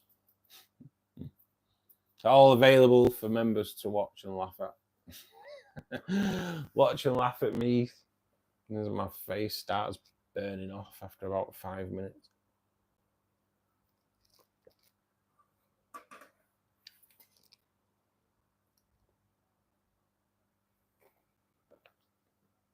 And oh mate, I always wanted to do a chili challenge, and I did the hottest one in the world first. 2 days after I did that challenge got banned because people were dying. So yeah, that was really good.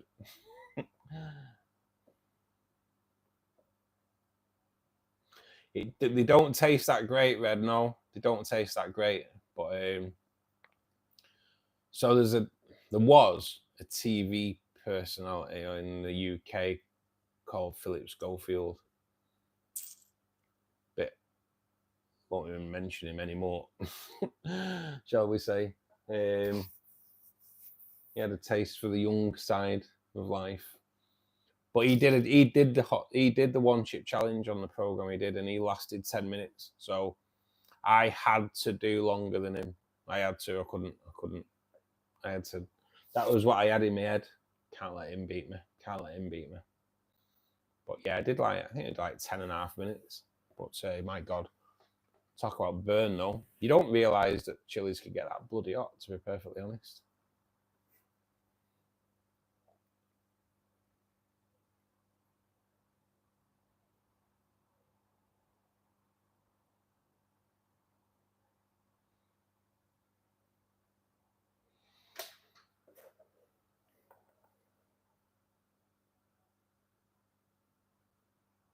So do they have any what type? Do they have anything new in that shop, Pete? Fish wise?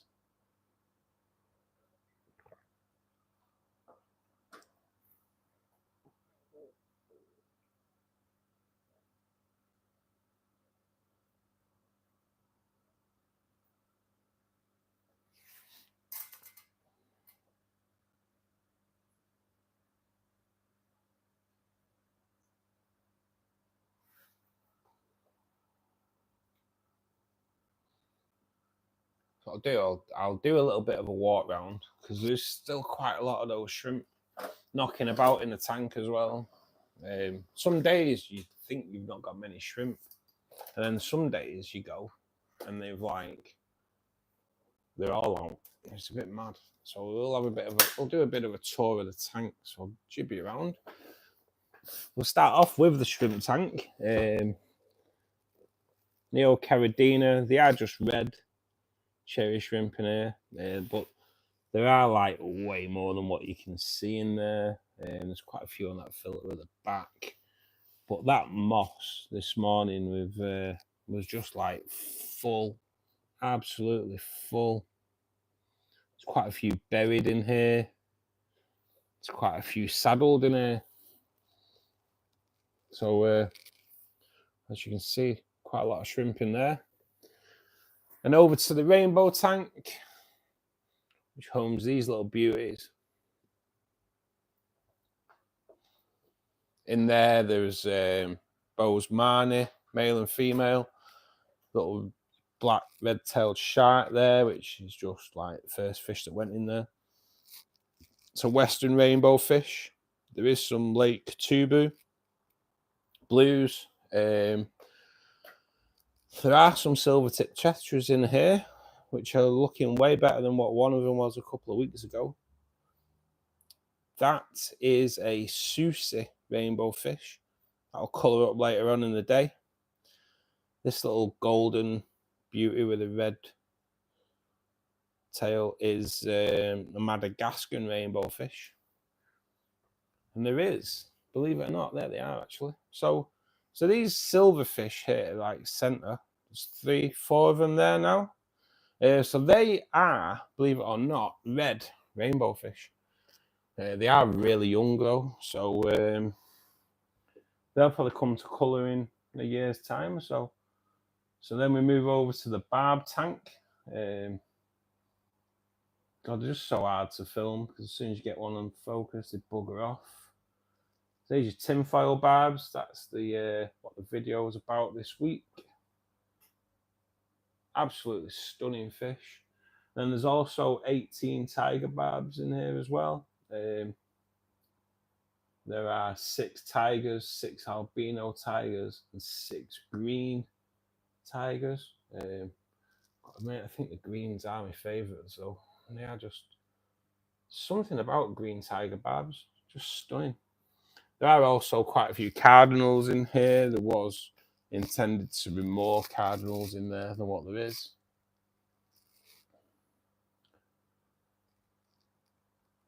So, Anna, good morning, my love. How are you doing? I'm not too bad, mate. Feeling quite well actually, because I've had a real good rest. So yeah, I'm kind of all good. And over here, so there's the that's the plan to the first part of the fish room. That will hold either 7 tanks, 7 60-litre cubes, or 6 cubes and 1, maybe 3 foot, 4 foot tank could go on that unit alone. So you never know. And then we're going, this is the CO2 tank. Currently quite depleted on stock wise. CO2 dump pretty much killed everything in here.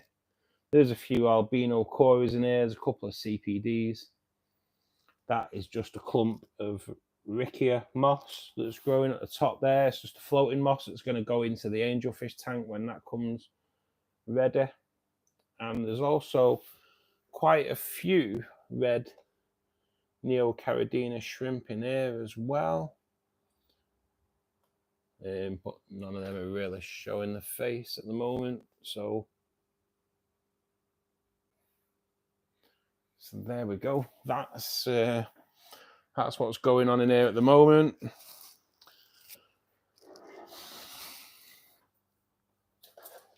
Can get myself sat back down, plugged in. Let me just there we go. So that's the tanks so far. Then the fish room will come. Obviously, it's got an angelfish tank, cardinal breeder tank. Say cardinal breeder tank. It's not technically. It's going to be set up as a cardinal tank. Hopefully, they'll breed in it. Cardinal tetras are quite tricky ones to breed. It's not going to be a light on that tank. So, because cardinal tetra eggs are photosensitive. So if the light comes on, the eggs will die. So I'm going to no light on that tank. Just want to see if we can get some cardinal breeding action going on. That'd be awesome.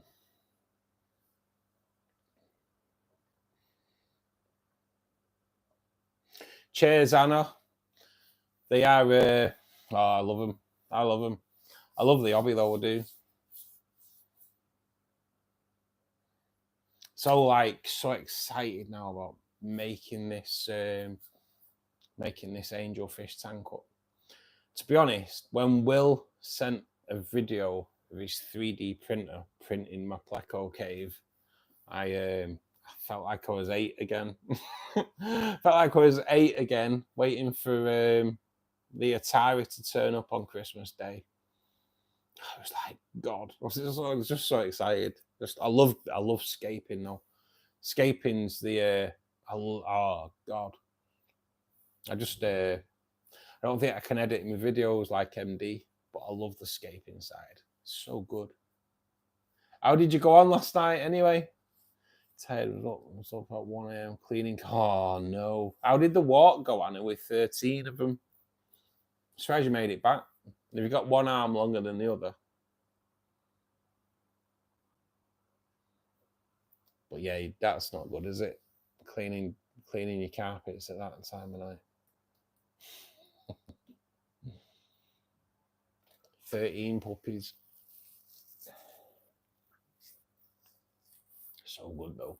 So good. So you're out there, do you feed your fish greens, guys? Everyone that's out there at the moment, do you feed your fish greens? If so, what type of greens do you feed them? My rainbows, and now with the barbs as well, spinach.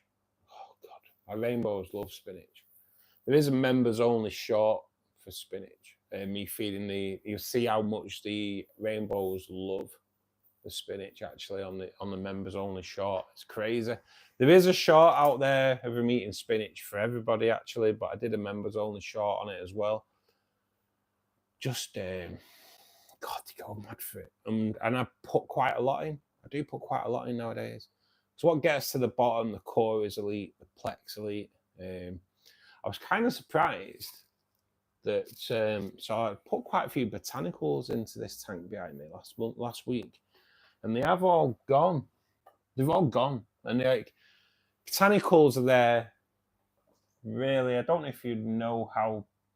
Well, there is still a couple of leaves down there in the corner there. So botanicals work as they break down. You think the fish eat them, or the shrimp eat them, and it's not. It's fish feed on the microbes that are breaking the botanicals down. So kind of put them in there, hoping that we're going to get some babies knocking about, because there is a breeding pair of plex in there. So I was kind of hoping that I might help them out a little bit as well.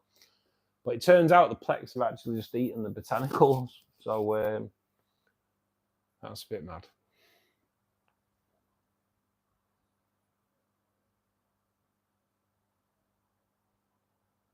Oh, I know it was ace. It was ace because I'd drawn out how I wanted it, and he came up with this design, and he was like, it's quite big.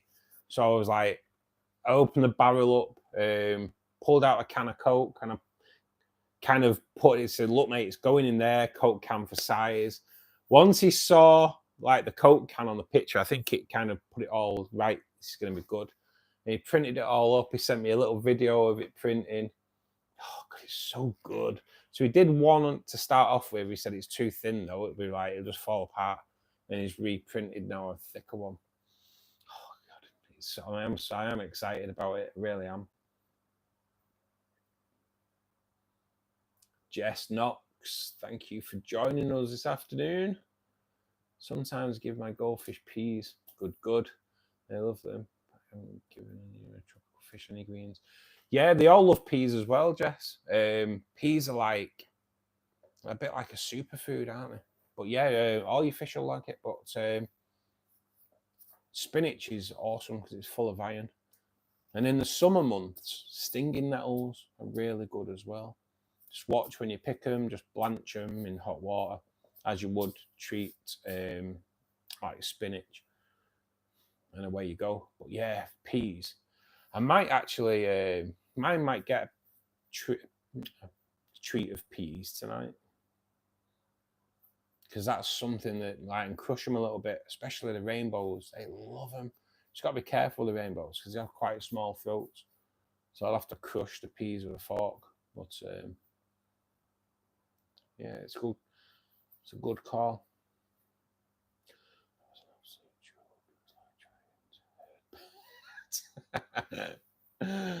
I can imagine 13 puppies going out on a walk for the first time is the pure definition of craziness, isn't it? Madness.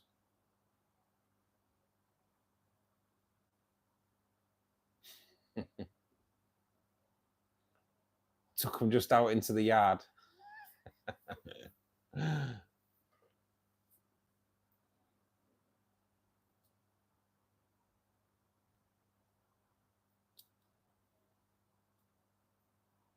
Spinach is really good, Anna. It's like you'll enjoy my video. I'm hoping the video will go on later on today as well, Anna. Depends if I can get round to finishing the editing off. If not, it'll be out the same as tomorrow. Full guide. It's any kind of spinach, quite an in-depth section on it regarding garlic and feeding your fish garlic as well, and the benefits of feeding your fish garlic. Because garlic's an amazing thing to feed to your fish. So I just need to do a bit more filming, and I want it to be like, yeah, thinking about it might not be tonight. I've got quite a lot of filming to do yet on it. I can spend more time on the editing tomorrow. Yeah, it'll be for all the members. It won't be tonight. It'll be tomorrow. Yeah, there's a few little things I want to film. So rather than rush it through, I kind of spent a bit more time editing the tinfoil barb, and it's retained viewers. But no, it's not really had many viewers, but the people that have viewed it have watched more of it. So that's what I've done. I'm going to try and do a little bit more of it. But I kind of do like this feeding guide that I've done, Anna, because it's not just about rainbow fish. The rainbow fish thing is to it's the niche you need for YouTube to pick, for the algorithm. But if you look at the videos as just being community tank fish, then you're kind of pretty much covered anyway.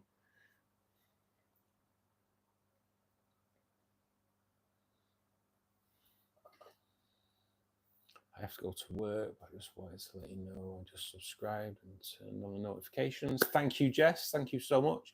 Look forward to seeing you guys in the future. I'll have to buy some spinach. Yes, Jess, thanks for joining us, mate. Thanks for subscribing as well. That is what really does help the channel so much. So thanks for that. Hopefully you enjoy the content. The live streams are 4 days a week as well, mate. And we get a really great set of people that come in and want to help other aquarists out. So yeah, thanks for joining us, mate. Unlucky that you have to go to work. It's not right, that is it? So something wrong in the world. But have a great day at work, mate. Don't work too hard. Keep safe, and we'll see you next time. Oh, Tracy, I loved making it. I just, like I say, I just want to do a little bit more filming, I think. And yeah, the garlic thing, I was quite intrigued with the garlic when I started looking into it. So yeah, and I tried to add just the slightest bit of humor into the video as well, which I did try with the barb tank, but no one's picked up on it. With my, when I say fajitas, when I'm on about heaters, and I was like, fajitas, Mexican, but I don't know if I can. People do it though. I don't really know how to add different music in and not trigger the copyright thing on YouTube. So I have to be really careful. But I don't want to upset YouTube. I love your videos, Russ. Actually, use your videos just like that. Thanks, Anna. That's kind of what that's how I do them as research guys, really. I do, yeah. I even put it up as writing and put like a Mexican hat where it says fajitas and then question marks with a Mexican hat on. But yeah, I'm just trying to add a little bit of humor into the videos where I can. Try and make them a little less serious and more like the streams, if you will. The streams have helped me though. I'll be honest, the streams have helped me kind of relax a little bit more in front of the camera. I don't know why. It's just I say for heaters, but I know because I'm talking about heating the tanks, aren't I? I was like, for heaters, you need at least like, and it's just like it just sounds like I say for heaters though, not for heaters. I don't know, something like that. Anyway, go back and watch it all again. Get the watches up.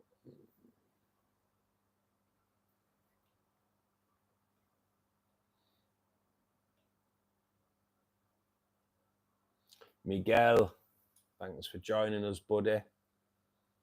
Good morning to yourself. Guys like catfish. It depends, mate. I kind of like them all, mate. To be perfectly honest, there's not many fish out there I don't like.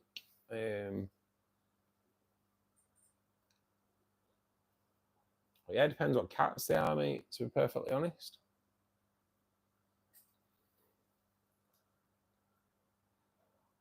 Kind of got a few. I'm thinking the Plex may still be in there, you know. Just for the state of that FX today. The FX4 got filmed. That got filmed, and what am I going on about? It got cleaned like 4 weeks ago. So by rights, it shouldn't be as dirty as what it was. I've taken you off because I'm going to whip you around. That is the female Starlight Pleco. I'm hoping to get her and the male into the 60 cube because these have bred before. So it's quite a rarity that this fish hasn't darted off, because I'll be honest with you, normally as soon as I get a camera on it, it darts off. So it's probably why I'm over killing it. Because it's the longest time I've ever got it on camera. While I've got you there, I'm just trying to look to see if the male's knocking about. The male shed his whiskers not long back to try and reattract her because they'd had a bit of a fallout. But two little Ottos there chilling as well. Kind of do like Otto Sinclair. They're in over one of my tanks as well. But the male Pleco is non-existent. But the female is there, so. And mad thing was, I actually sexed these two myself. Which I was kind of impressed with because they were young. They were really young. One had started showing the slightest of signs of having bristles. So I kind of went for that and then one without. And it turned out that they were male and female. They have bred once, but nothing came of it. So hopefully if they go into the cube as well, with Will's Super Cave, I reckon we're all good.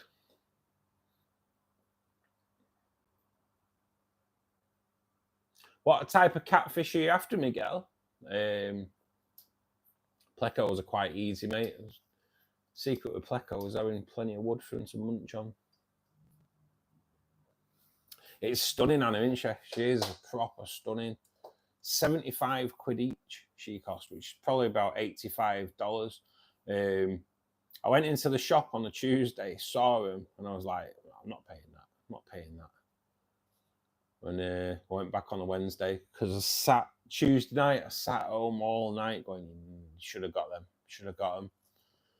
So yeah, I went back the next day. The normal guy that I saw in his shop was day off. So I was like, what, a male and female? And the lad was like, don't know how to sex them, mate. So I was like, right, I'll have a try. And yeah, it may have been luck, but it worked.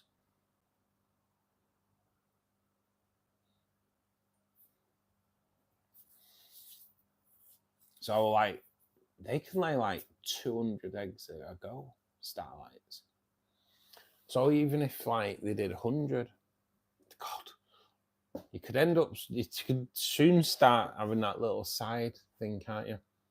Because I'll be honest with you, if it does, I'll get a license to sell pets if it need be, just so I can sell the Starlights. But sell the Starlights at like half the price.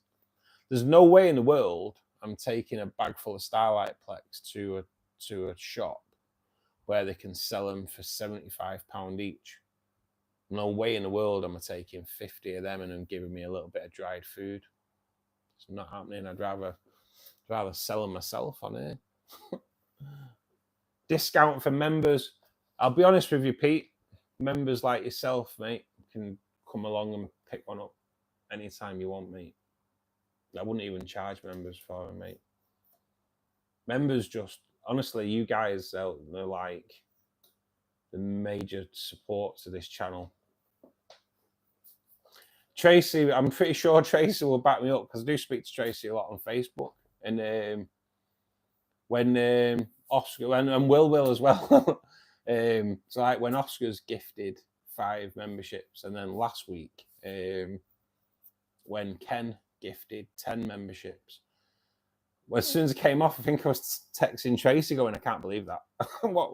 What's gone on? Why? What's gone on? It's, yeah, it's. I don't know. It's. I do struggle to come to terms with people that subscribe to me. I don't know. I don't know. Saying, why are you subscribing to me? But yeah, mate, you can definitely have somebody. Definitely have some. It's a bit of a small world, Anna, and those people that don't realise. So the first ever stream I did, it's just proper crazy. So this guy from Australia came in, we was talking to him, and then Ken came in from America, and he stayed in the stream, and he was telling us about all the meat he was smoking that day and made like everyone hungry.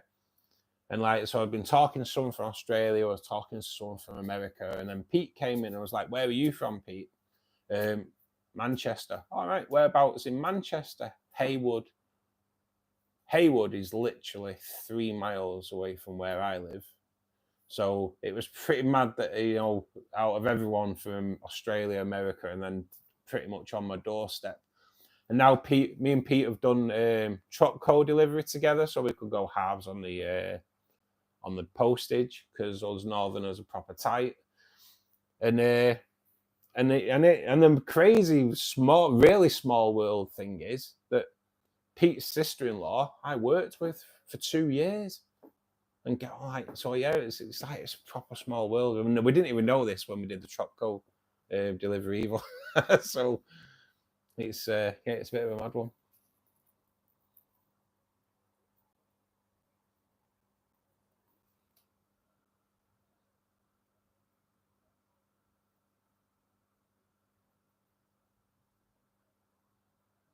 That is a problem, Miguel. Some of the cats get huge.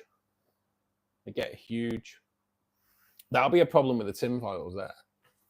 Tinfoils grow to like 14 inch, 35 centimeters.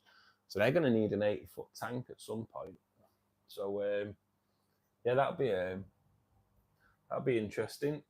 I thought the other plec had come out, but it's not. It's just a female again. But I may try and I want to contact Tropco online store from down south and see if they could get a male and female green phantom pleco. I'd have a go at breeding them instead. But we'll have to see. We'll have to see. Cheers, Pete. And it's just yeah, it's I was shocked. It was like, what has gone on there? Yeah, it was crazy, Anna. It's like Ken came in last Friday, so like 8 days ago, and gifted 5. It was really weird how it worked, because how it worked was only Oscars became a member. Then a few days later, they gifted 5 memberships. Ken got one of those memberships because it's not like you choose who you gift them to. YouTube actually choose who gets those memberships. So Ken got gifted one. Ken came in and I was like, I'd asked Ken if he knew only Oscars. He was like, no, I don't know him. So that kind of like was a bit. And then Ken gifted 5. So I asked Ken, the people that he gifted, did he know him? And he didn't. He don't get an option. YouTube do it. And the day after, like last Saturday, he gifted another 5. I was like, what? What? So yeah, it was a bit crazy. I was in two minds whether to send Ken an invite to the stream today because he was going to do the stream last Saturday, but his kid was ill. And we were going to kind of do it this week. And I was in two minds to send him a link, but he didn't come in last night, so I take it he's busy. But I'm hoping we'll do a stream with Ken again soon because he makes his own CO2. So I'd like him especially when he's doing that, I'd like to kind of get him to stream that so we could watch that on the stream. I think it'd be really good. And I like to see he cultivates his own white worms and things like that as well, which was a pretty mad one for the first time because he was telling about his white worm culture as well. So it's quite a one. Is our Ken grows plants, sells them, makes his own CO2. I think that'd be a good thing to watch if he could set up his phone so we can stream him making his own CO2. I just think it'd be a pretty good one to check out. It is the definition of a small world, Anna. It's crazy, isn't it? It was crazy. So like Pete's sister-in-law contacted me and she was like, do you know Pete? I was like, yeah, but only through the live streams, right? And we've done a fish order together. She was like, that's my brother-in-law. He's married to my sister. I was like, what? Yeah, it's mad. It is mad, isn't it? It's mad.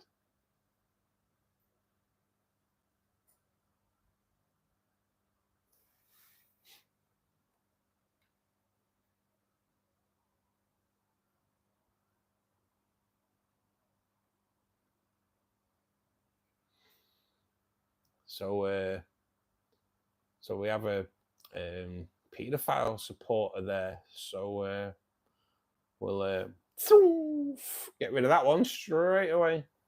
No nonsense in this channel, buddy. See you later. Don't bother coming back. My brother keeps catfish, like big ones, and he has them in a pool. Yeah, I think that's the better way, Anna, is a pool. What about him that came in last night? Actually, what was he called? Who had he had stingrays, didn't he? He was from Liverpool. I'd like to see him come back in. That'd be a good one. Be good if we could like time up a stream with him as well to have a look at he had a pond with stingrays in. That'd be just different, innit? Just different.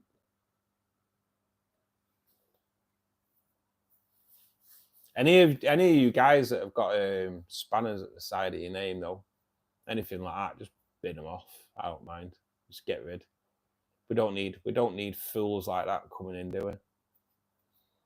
I'm not even calling his name out. If you noticed, I kind of I'm learning slowly regarding the chat to try and get an indication of what they're talking about first. If I don't recognise the name, that's why there's so many like mods. It is a way. I know a lot of people do it, and I kind of understand why they do it. When the name comes up with a spanner, you kind of know that it's not going to be a fool. You know what I mean? So it kind of helps out. But yeah, if any things come up like that where people are just being idiots, just time them out. And I'll be honest, I tend to time out for the longest bit as well. So don't worry about thinking, oh no, I don't want to time people out on my stream, because we don't need people like that in a night.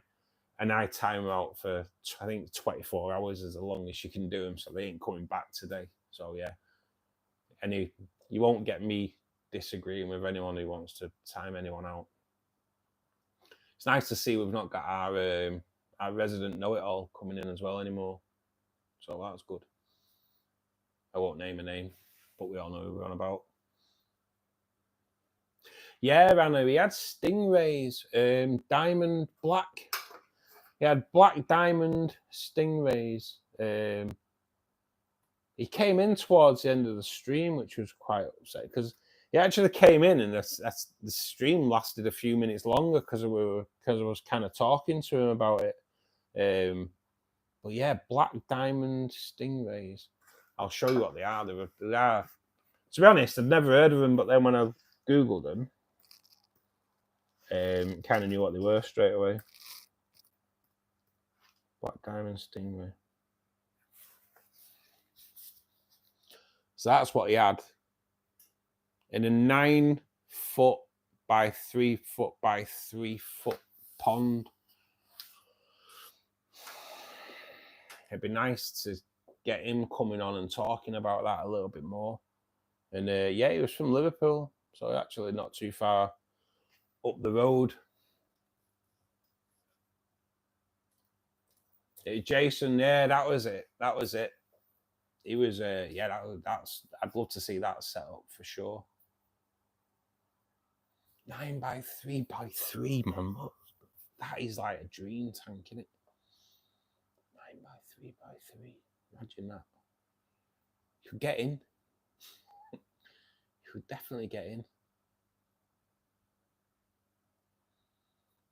Growing up, like where I grew up, there was I can't even mention him now because sadly the guy has passed away. It was called Des Windsor. When I grew up, there was a guy in our village called Des Windsor, and times were different back then, you know. Everyone kind of knew each other's business. The world's a little bit different nowadays. But Des Windsor had one of the biggest houses in our village, and it had a swimming pool. And he converted the swimming pool. There's not much any converting needed, really. Just he had a crocodile in it. You know, like you do. He was a little bit eccentric. He was known for being a little bit eccentric. But yeah, he had a crocodile in it.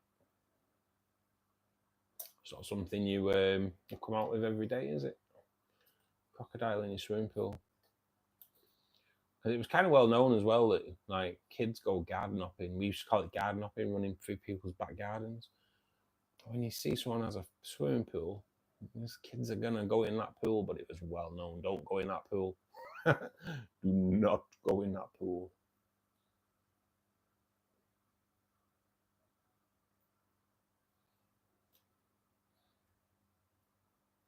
Sometimes that's some food. Yeah, Anna, I will back up anyone who wants to bin people off. But yeah, you just don't need that kind of element coming in. We had one in before, proper weird one in before. Well, we've had some proper weirdos in, like in the past as well, talking about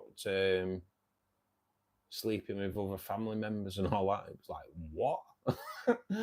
I don't know what passes through. I don't know what type of thing passes through, but we do get some crazy folk now and again.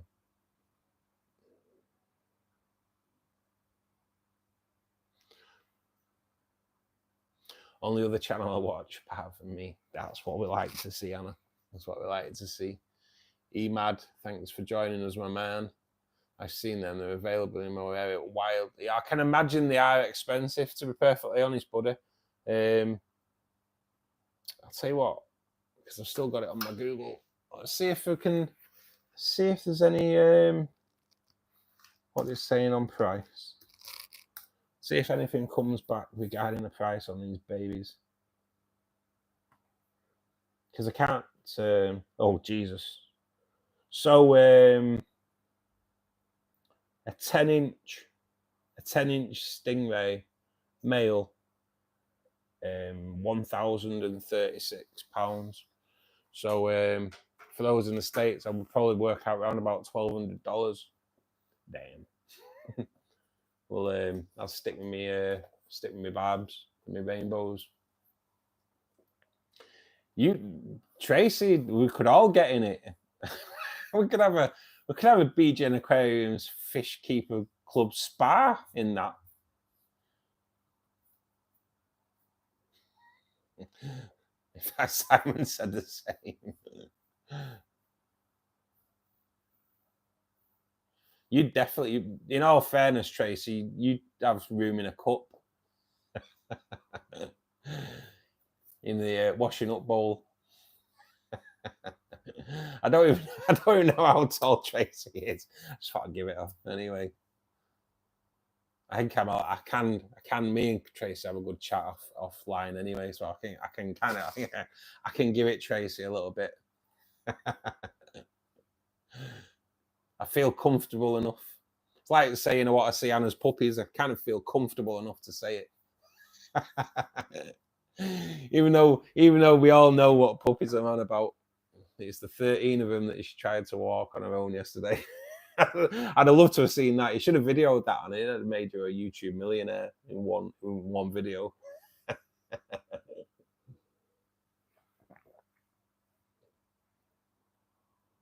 I know it's crazy, isn't it? Buy 3 of them and you could have bought a new car.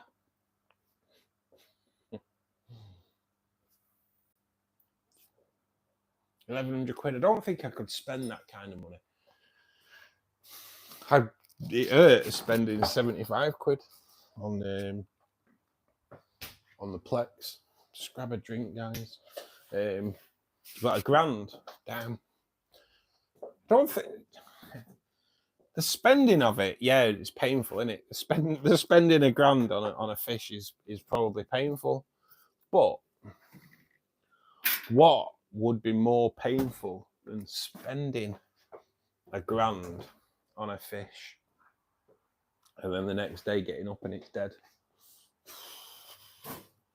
That would be painful. That would be painful. I think that'd hurt my soul more than anything.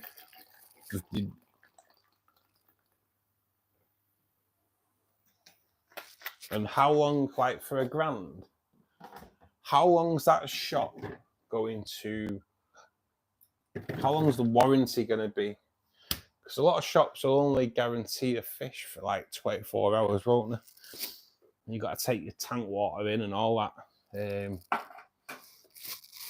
So, how long do they guarantee £1,000 fish for?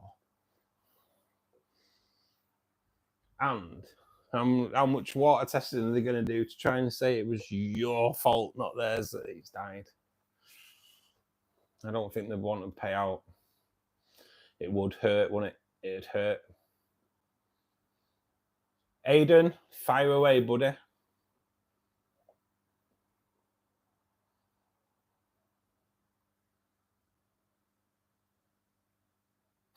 Some men for the cat. Oh, that's not what you need, is it? When you're trying to control 13 puppies, you don't need a cat throwing itself in the mix. I know what cats are like. I bloody had one. They are mischievous, I think, cats. Very, very mischievous. I think they know what they're doing a lot of the time, cats.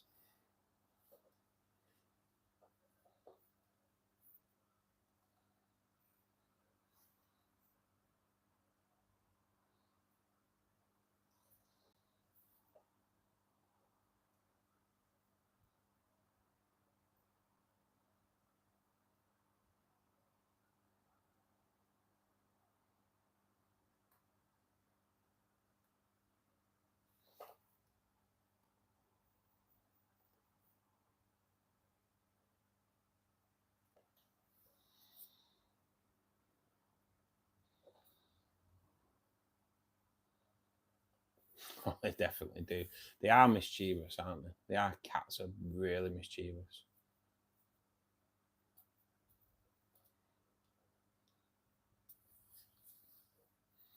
Kind of waiting for Aiden. Don't worry, Aiden, if you're still there, mate. Keep typing away, man. Just we're intrigued what you're going to ask.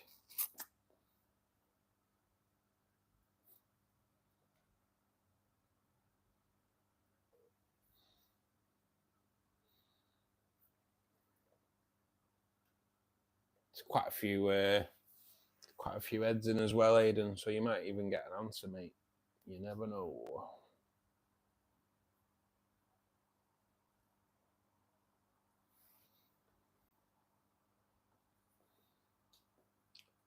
This is still a baby. This one's still a baby. So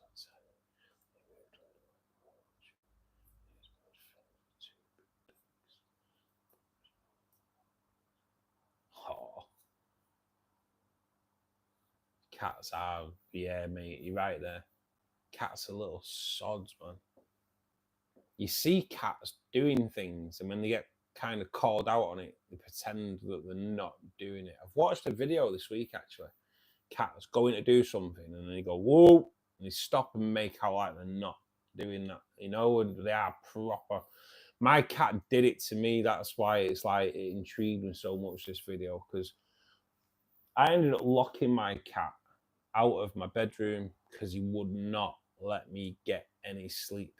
It was like, it was a nightmare. So one night I'd gone to bed and I kind of heard him. It's all wooden floor in here, so I heard his little paws clattering on the wooden floor. He jumped onto my bed, which woke me up. He jumped from the bed onto the windowsill, on the windowsill onto the wardrobe, right? Yeah, and I kind of kept my eyes closed because if you saw your eyes were open, that was it. It was like he'd mire you to death, right? Yeah. So I'd keep my eyes closed, but kind of knew where he was, and he jumped from the wardrobe onto me, not onto the bed, onto me, and in one move from me down to the floor and legged it out of the bedroom. Yeah. So like he jumped on me, so I was like, I made out like I was startled, and he come walking back in the bedroom like as if to say, all right, what was all that racket about? He was so funny, little git. That was the last time he came in my bedroom. It's like he was just a little sod. I've never had any. Well, I used to have goldfish, years ago, just in a bowl. But no, I've never really. Cold water's not really my thing. I do have a koi pond, like I say, down at my mum's. But they're pretty much all the same, really. Fish are fish, really, mate.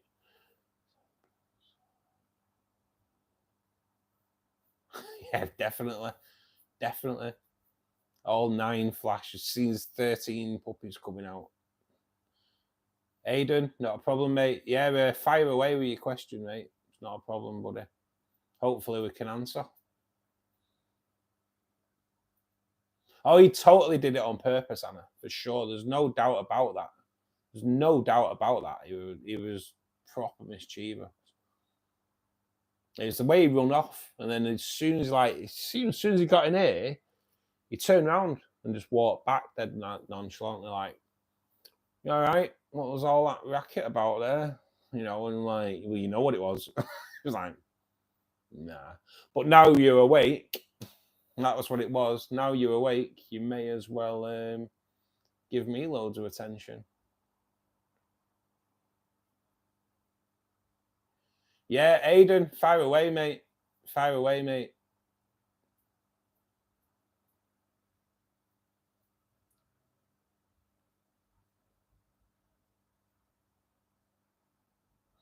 Yeah, Anna. Yeah, mate. There is people that do goldfish in the chat, mate. It's not just about me. The Fishkeeper Club is people from all over the world that have loads of different. They have the fingers in loads of different parts of this hobby, if you will. We have so we have a guy called Rainer that comes in. He breeds seahorses, yeah. So to have that kind of level when he comes in, it's like that just amazes me. Rainer's a really nice guy. Breeds seahorses. We get Reese comes in. He's a guppy breeder. We have a guy called Jackson who works in a pet store in Czechoslovakia, I think it is, or it might be Belgium. One of them. We just have a wide range of people's knowledge. I've been in the hobby 40 years. We have all kinds coming in, and Ken grows plants, makes his own CO2, grows live plants, sells live plants, makes money on it as well. So, you know, we have loads of people come in, mate. So that's what it's all about. So you have rainbow fish that have just laid eggs all over a 20 gallon. I have them in there, 6 total rainbows in there, 4 female, 2 males, and in a breeder box. I don't know how to keep them alive. Yeah, mate. So you're gonna need to try and get them out with like a turkey baster or something to try and get them eggs out.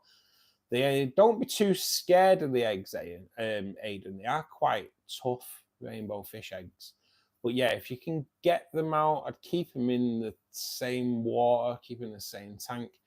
They just need to be aerated or have water passing over them. So if you have a breeder box that has the slats at the side so water can be passing over them, that's great. If you've got shrimp, it's worth trying to put a couple of shrimp in there because they will keep the eggs clean. And then just keep an eye on it, mate. You just got to watch for molding. If any of them mold, remove them. That mold will pass on through the eggs pretty quickly. So any eggs that go white, remove them straight away. Otherwise, your rainbows will probably eat them, mate, if you leave them where they are. But they are, like I say, they are quite tough. If your rainbows spawn like that, though, mate, spawning mop's probably the better option. So if you put a clean mop in there, so they'll lay into the eggs into there, you can just take them out and put them in another tank. I hope that kind of helps you out a little bit. I'm worried they'll get out of the breeder box before they're too big. That is the problem, mate, because they are that small once they hatch out. The only way around it to combat it, probably slightly, Aidan, to give them a chance in the original tank would be to pack the bottom out with botanicals. So they kind of like, if the eggs can fall into the botanicals, we've got way more chances of survival. So if the young botanicals will offer loads of little microorganisms for them to feed on as well. As for feeding, liquefy food for egg layers, dissolved bee pollen, which I'd lose that a hell of a lot if I see babies in my tank. I've after a week, baby brine shrimp. You don't even have to use live baby brine shrimp. You can get the little jars of it, which is like, they're really good, and you don't actually need a lot. You get the smallest of these little small spoons. You don't need a spoon of it. If you just dip the spoon in and put it in, whatever's just on the spoon would be enough to feed them, because there's loads of stuff.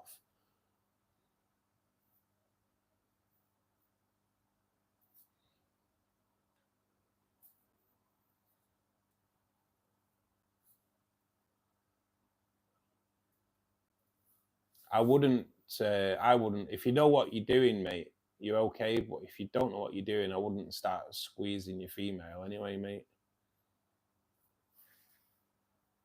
I just let it happen naturally. Just because she's fat doesn't mean she's ready to go. I think you need to know what you're doing before you start attempting anything like that, mate. It's like taking your wife to the hospital when she's 6 months pregnant and squeezing her. I wouldn't.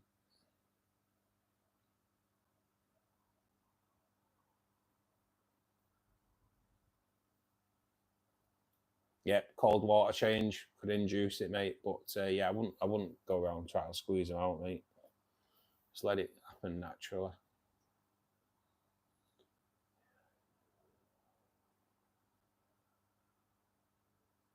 They should hatch, Aidan, within really the next 36 hours or so. They're normally about 36 hours when they start showing like into the like wiggler stage. First few days they'll just eat their egg sac anyway. But then yeah, liquefy, infusoria, anything really. Just microbes they're gonna feed on for the first few days. And as for speed, they do grow quite fast initially. But you just got to watch. The beauty with rainbow fish is they can't really eat a lot of things that are big, mate. So depends if you've got other things in the tank as well. But rainbows have quite thin throats, so they're not really ones for taking large, or larger size foods.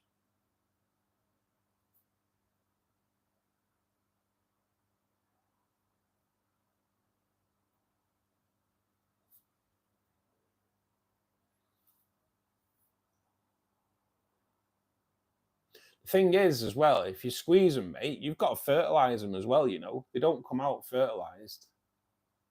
So if you squeeze them, you're just going to have a load of eggs unfertilised.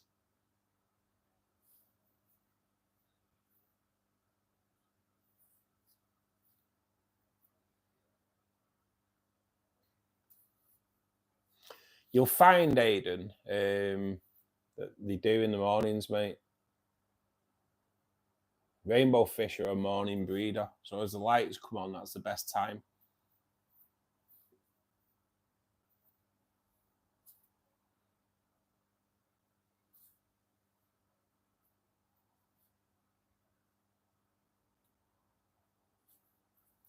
Six months squeezing, got them. You just got to let it happen, mate. You just got to let it happen.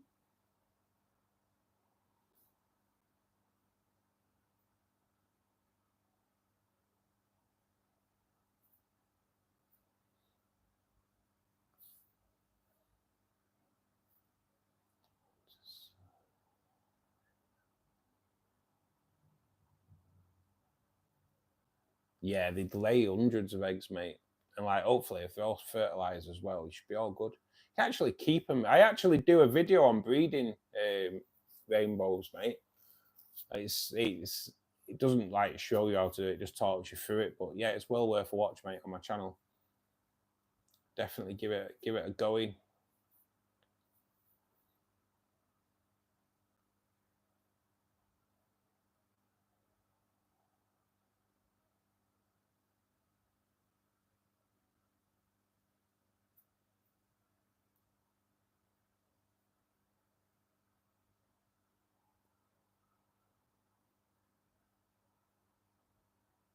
Yeah, a lot of them are photosensitive, Tracy, as well. Like cardinals. Cardinal eggs are photosensitive.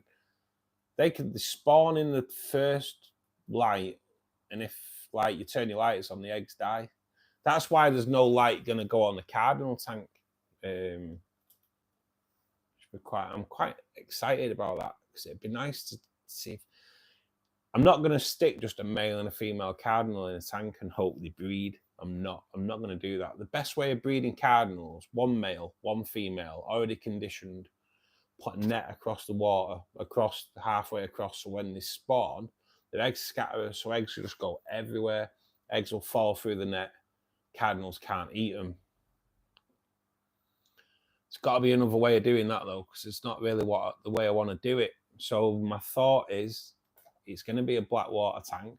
Pack it out again with botanicals and have cardinals in there. Then I'm kind of hoping that the eggs can fall into the botanicals and be lost and not get eaten. So that's like the plan.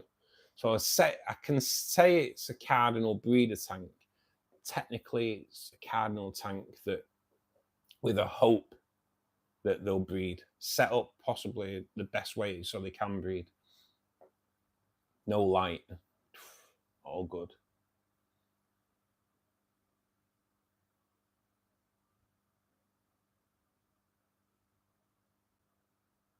No, mate, I don't know who Luke is.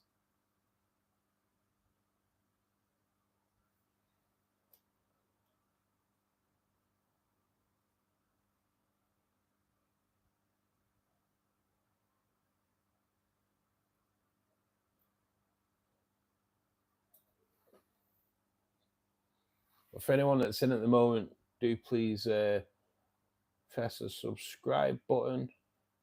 Helps grow the channel. Click the like button. Please do check out some of the content. The latest video that went on there on Thursday is tinfoil barb care guide, species profile. There's fish on. There's videos on the tiger barbs.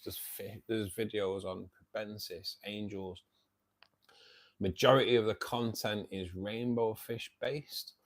We will have a video that comes out on Thursday, which is the ultimate feeding guide for rainbow fish, but you can take it as tropical fish in general, really, which I do touch on in the video anyway. That will be available hopefully to channel members tomorrow evening. Give me that chance to get it all edited up properly for you tomorrow. I say, that will be available for members hopefully early tomorrow evening. Hopefully, guys. Hopefully, it's about just short of 12 minutes long. This one, it's quite a long video for me. That if it went any longer, IMDb would be putting it on there. My videos tend to be about 8 minutes, don't they? So like 11, 12 minutes, quite a long one. I'd need to just do loads of editing in it to try and keep people watching it instead of skipping through. But if you do watch any videos on my channel, guys, just make sure you click the like button. The like button brings life to a channel, the like button. It just helps promote the videos. So always remember that when you're watching videos on YouTube. The like button is key to growing small channels. For sure. Feeding time tonight. We're going to do dried food tonight. So we'll go into actually, so because obviously the video that comes out is a feeding guide. Don't really go in depth of what I feed my fish though. So I do have a little bit of my favourites. Oh, sugar, what have I just done there? Oh, anyway, I just ripped something off the cabinet. That was good work. Oh, why did they even bother? So I've pulled things out now. I can't close the cabinet door. I've ripped the catch off the cabinet as well. Oh, I shouldn't have bothered. Anyway, we're on. So I do feed frozen food majority. I feed cyclops, bloodworm, daphnia, brine shrimp. The bloodworm I'm going to try and phase out a little bit because I'm not quite sure if it's responsible for unexplained deaths. So I feed majority of live food. Once a week when I'm defrosting the live food, I use JBL at Vitol, which is vitamins, and I also use Seachem's garlic guard. Garlic offers so much to your fish. It's incredible. Parasites, it helps with digestion. There's a big part of the video about it. And then I go for better quality dried foods as well. I'm just a believer that what you put in, you get more out. So I've always used Tetramin. That's the flake food I've always used. I know there are other flake foods available, but I've always been led to believe that quite a few of the other flake foods are quite high in carbon. So yeah, Tetramin's ones I've always gone for. I'm currently trying those, the Tetrapo Multi Crisps. Quite a weird looking little discs of food. I'll be honest with you, everything in the tank loves them. They really do. Bug bites these are my go-to dry foods. These are what I kind of use more than anything. Bug bite granules. They are the smallest of granules though. I don't know if you can see that. They are like just the smallest of granules, because otherwise the rainbow fish won't be able to eat them, so they struggle. And then at the moment, I've also been using them, and all it is just betta food. I had a betta, I moved him on. I didn't give the food away for some reason. So those little betta granules, because I like grains of salt, kind of use for the CBDs. Yeah, I've been putting them in all the other tanks. I've been using a lot of them in the rainbow tank because of the small red rainbows. So it just gives them the opportunity to get more food inside them as well. So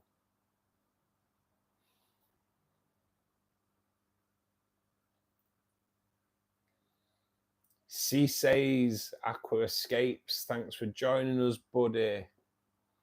Quick question, Russ. Looks like I've lost a fish, but I can see the thing anywhere. Can't see the thing. Can see the thing anywhere. No issues with the fish or water problems. Lots of hiding places. You know what, Pete? I'd leave it, mate. The chances are it's probably been eaten anyway, mate. What size tank is it, Pete? No, just out of interest. But yeah, I wouldn't really worry about it too much. A lot, they just get munched on, don't they? There's Father Fish actually plants his dead fish into the substrate, which is a bit weird. But well, they'll just rot away, won't they? And the plants will get the nourishment out of it. But yeah, he plants them. Something I've never really think of doing unless I had really deep substrate. But yeah, you'll be all right, Pete. You'll be all right with 240 litre, mate.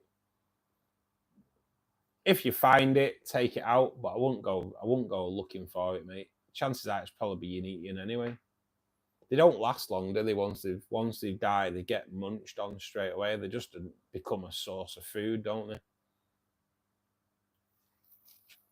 It's mad, the fish world, isn't it? It is mad, isn't it? They're just like, partner dies, next thing they're just eating them. Can you imagine that? Breakfast table. Your husband or wife dies at the breakfast table and you think, oh, let's have a bit of that then. Take his eyes out, because that's the first thing they go for, fishing it, eat each other's eyes. Don't get it. Not a problem, Pete. Yeah, I think you'll be all right, mate. It could be hiding out, Anna. It could. That's the thing, innit?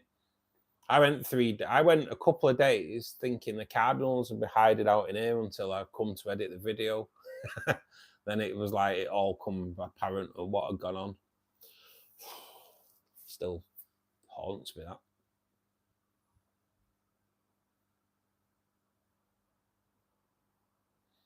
Snails will munch on it. Yeah, and the plex will. If you've got a plex. Everything will munch on it, though. It just become food source. I have had to remove an albino cora today from the CO2 tank that had passed away. I think the fish in there have been, they've not really recovered that well from the CO2 dump. That's why I've kind of just left the CO2 running low.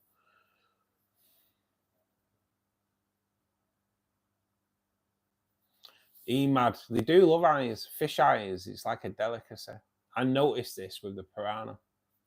When I had piranhas years ago, it was the eyes kind of what. So the piranha, I had 4 piranha. To cut a long story short, I had 4 piranha for about 25 minutes. I ended up with 1 piranha because he just savaged the rest. You couldn't put anything in that tank with him. He was savage. But you do have to feed them live food. You do have to feed them live food. It's part of the diet. So you'd put another fish in, and they'd be swimming along. And as soon as you put another fish in, the piranha, he was just amazing. And he just sank to the bottom of the tank, and he'd be lay on the floor, and it looked like he was dead, to be perfectly honest. I had many a phone call saying that my piranha had died, and I was like, it's not, it's just been fed. It's okay, just leave him. And yeah, he'd just lie there on the substrate until the fish comes along and sees the piranha and thinks, woohoo, look at that eye. Because that's what they go for. I don't know why. You notice, first thing that goes on a dead fish normally tends to be the eyes have gone. And yeah, they'd make a beeline for the piranha's eyes. Worst thing you can ever do. And it was at that point where they would lose their life and just be eaten. Yeah, there's something else, piranha. He was just too bleeding violent. I used to feed him prawns more than anything, though. Frozen prawn. And again, God, he goes savage for it. You lost a Siamese algae eater. Oh, no.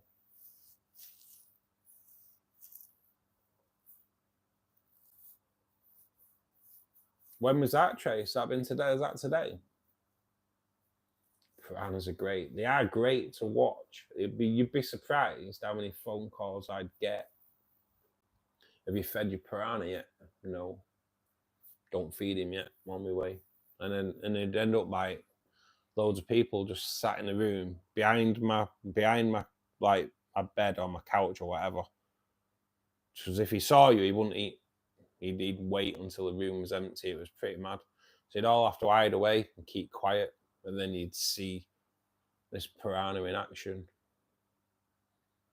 Vicious little, oh goddamn, unbelievable. But no, Anna, no, it was many years ago.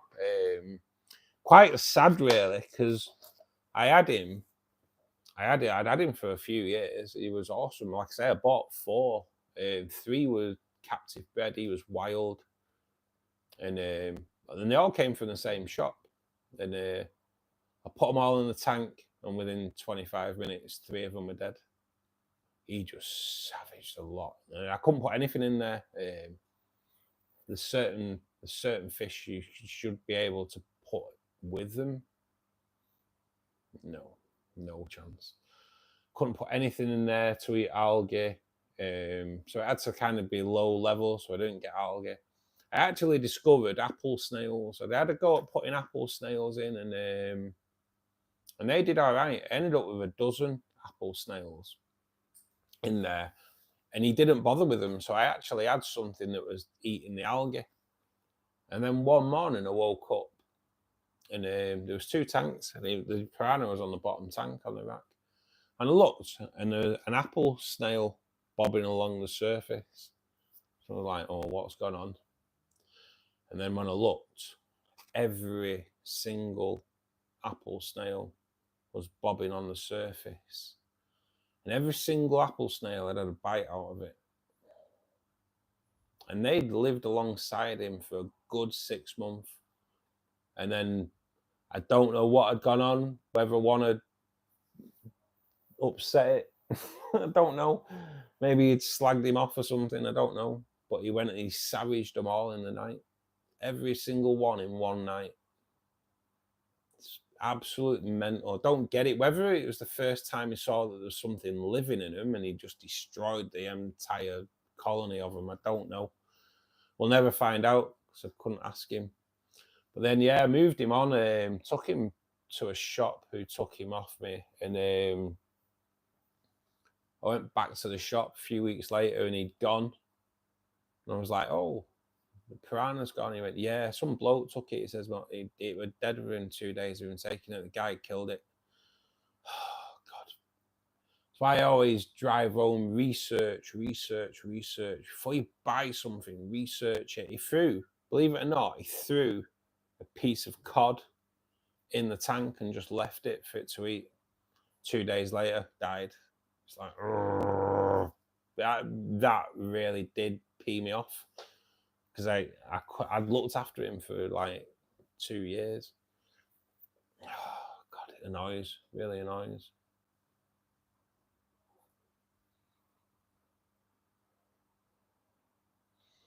This one's 2.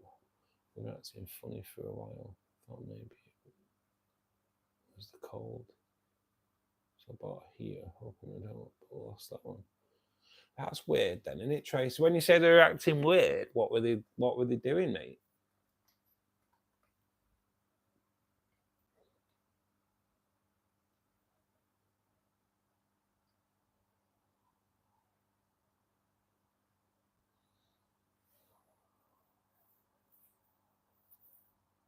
It annoyed me. It really annoyed me. Because I kind of like, I'd move that fish on, you know? But yeah, that's why I always like research everything. Make sure. Google it. I'll be honest with you, in the UK, Google it, see what it's saying, and then check. Also check Maidenhead Aquatics website. Just check everything, double check everything. But yeah, you should be researching fish before you buy them. For sure. And I'll put money on it. When I bought these tin foils, There's about 20 in the tank. I took 6. I can guarantee the other 14, people will not realise that they grow to 14-inch. I can guarantee that the person who's bought, or the people that have bought, the other 14 of them in that won't realise the size they grow to. I can guarantee it, because people don't research. They just go out and buy. And it's like one of the worst things you can do.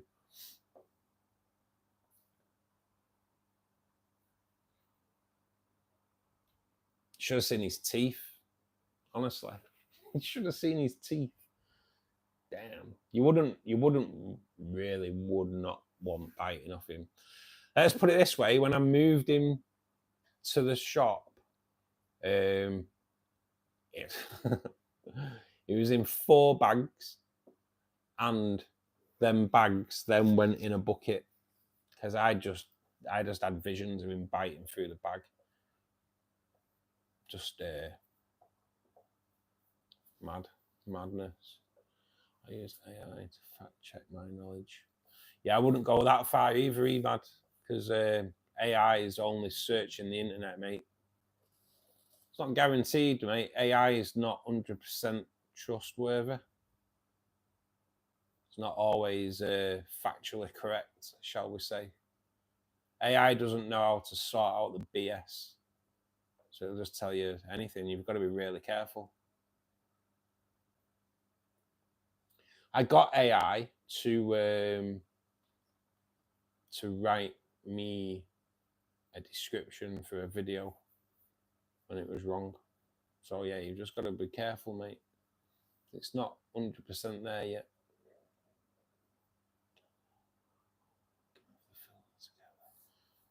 Which is strange. What's a Google? Apparently they can live in cold water, but not too cold. My moors and fantails were okay. Water's okay. Not eating or swimming.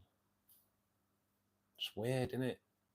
It's weird. I can only really think maybe temperature, mate, but like I say, it's in your house, isn't it? So it's not going to be like massively cold, is it? It's hard when you get deaths. Once you've ruled out your water quality, temperature, where'd you go from there? Where'd you go from there? You know? No ammonia, no nitrates. Nitrates, it and miss nitrates anyway. pH is right. GH and KH are right. Temperature's right. Where do you go from there, really? You know, where'd you go from there? There's not, from what I can remember, there's nothing in your tank that would like bully them. So you rule out bullying. Where'd you go from there? That's why I'm so like now a little bit dubious regarding bloodworm. Going off on KFS has done that video, and I know he's kind of like retracted a bit of it, but it does make you wonder. Ken doesn't feed bloodworm because he thinks that bloodworm's to blame for his random deaths. So it makes you wonder, doesn't it?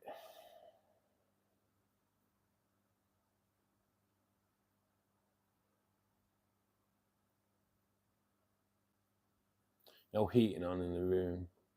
So the wheel is cold, down to 10 or 12. I've got a heater and set it for 18. I remember the moors. How long did it? So how long after you went to 18 did they die trace it? Or that's weird, isn't it? So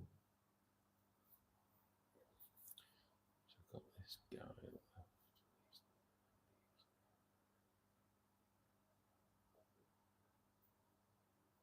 Yeah, it was controversial, but there's also has an element that could be right as well, Emad, for sure.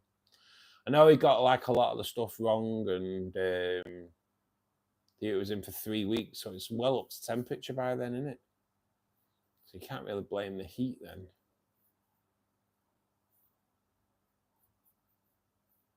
Well, you got to kind of try and rule out parasite treatments and things like that.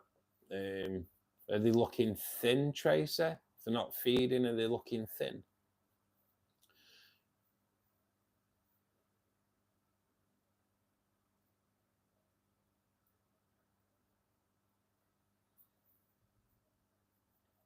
maybe parasite, if they're not eating. Parasite treatments needed, but that's all I can kind of think of, mate. Really, it gets once water quality is out, it's hard. It's where do you go from there? Because after that, it's trial and error, isn't it? It's trial and error. This is the problem we've had with Dane. Dane's like lost quite a few in his fish in the past week. Yeah, that's kind of all you can do, Tracy, and see how they go from there. I'd have a look at maybe Escher. That Escher's really good. It is really good. I've never used it before, but like the Escher 2000 is pretty decent, but you do have to watch because I think you've got shrimp in that tank, haven't you? It's got copper in it, so not shrimp safe. So you would have to watch. But yeah, Melon and Pima should be good. Just see how you go from there, mate. Say it's all trial and error once you've ruled out water quality.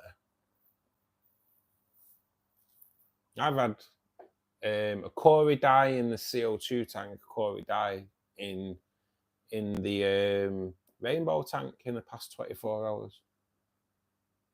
To be honest, I kind of expect it with Cory's now. It's nothing. Everything else is okay. It's just Cory's are weird. I do struggle with Cory's. I do. It's touch and go with Cory's. I think that's all I can try now. It's not too late. No shrimp in that tank. More than fantails with him. Yeah, true. They are massive. Yeah, I'd try maybe on the Escher. I did get mine from Amazon, mate. I've never used it before. I've never really had much success with parasite treatments before. I've always found that they don't really work. I've used Escher twice in the past few months. I used the parasite treatment when I lost both my Park and Sonai. They both passed away on me. And my blue lake tubers had started going thin. So I treated with Escher parasite treatment. And yeah, that kind of sorted it out. The blues seem to be growing back a little bit now. They are fattening up again. Happy days. And then like 2 weeks ago today, when I was doing the water change and the silver tip tetras, one of them had like a white granule on the side of its body, and I treated it with the Escher 2000. That's a 3-day treatment. By the time the second day come, it had almost gone. By the time I did the 3rd day of treatment, I've looked at all my silver tip tetras and it's gone. So the Escher I really would rate, definitely.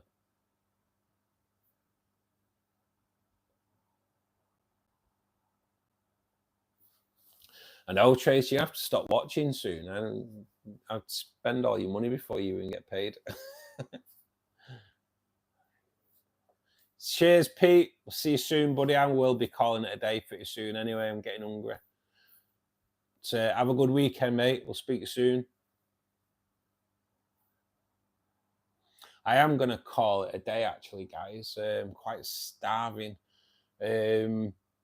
Thanks to everybody that's joined us today. Really appreciate the time and spent that you put into the streams, guys. It really does mean a lot. Thanks to everyone. Hope you have a great weekend. Strange because it's like they've stopped swimming. I know, that's weird, isn't it? I mean, any filter, do you have oxygen running in it, Tracy? Do you have I'm just thinking if there's like low on oxygen, maybe. Not quite sure. Even, thanks for joining us, mate. Anna, see you soon. Everybody, Tracy, we can carry on this chat on Facebook anyway, mate.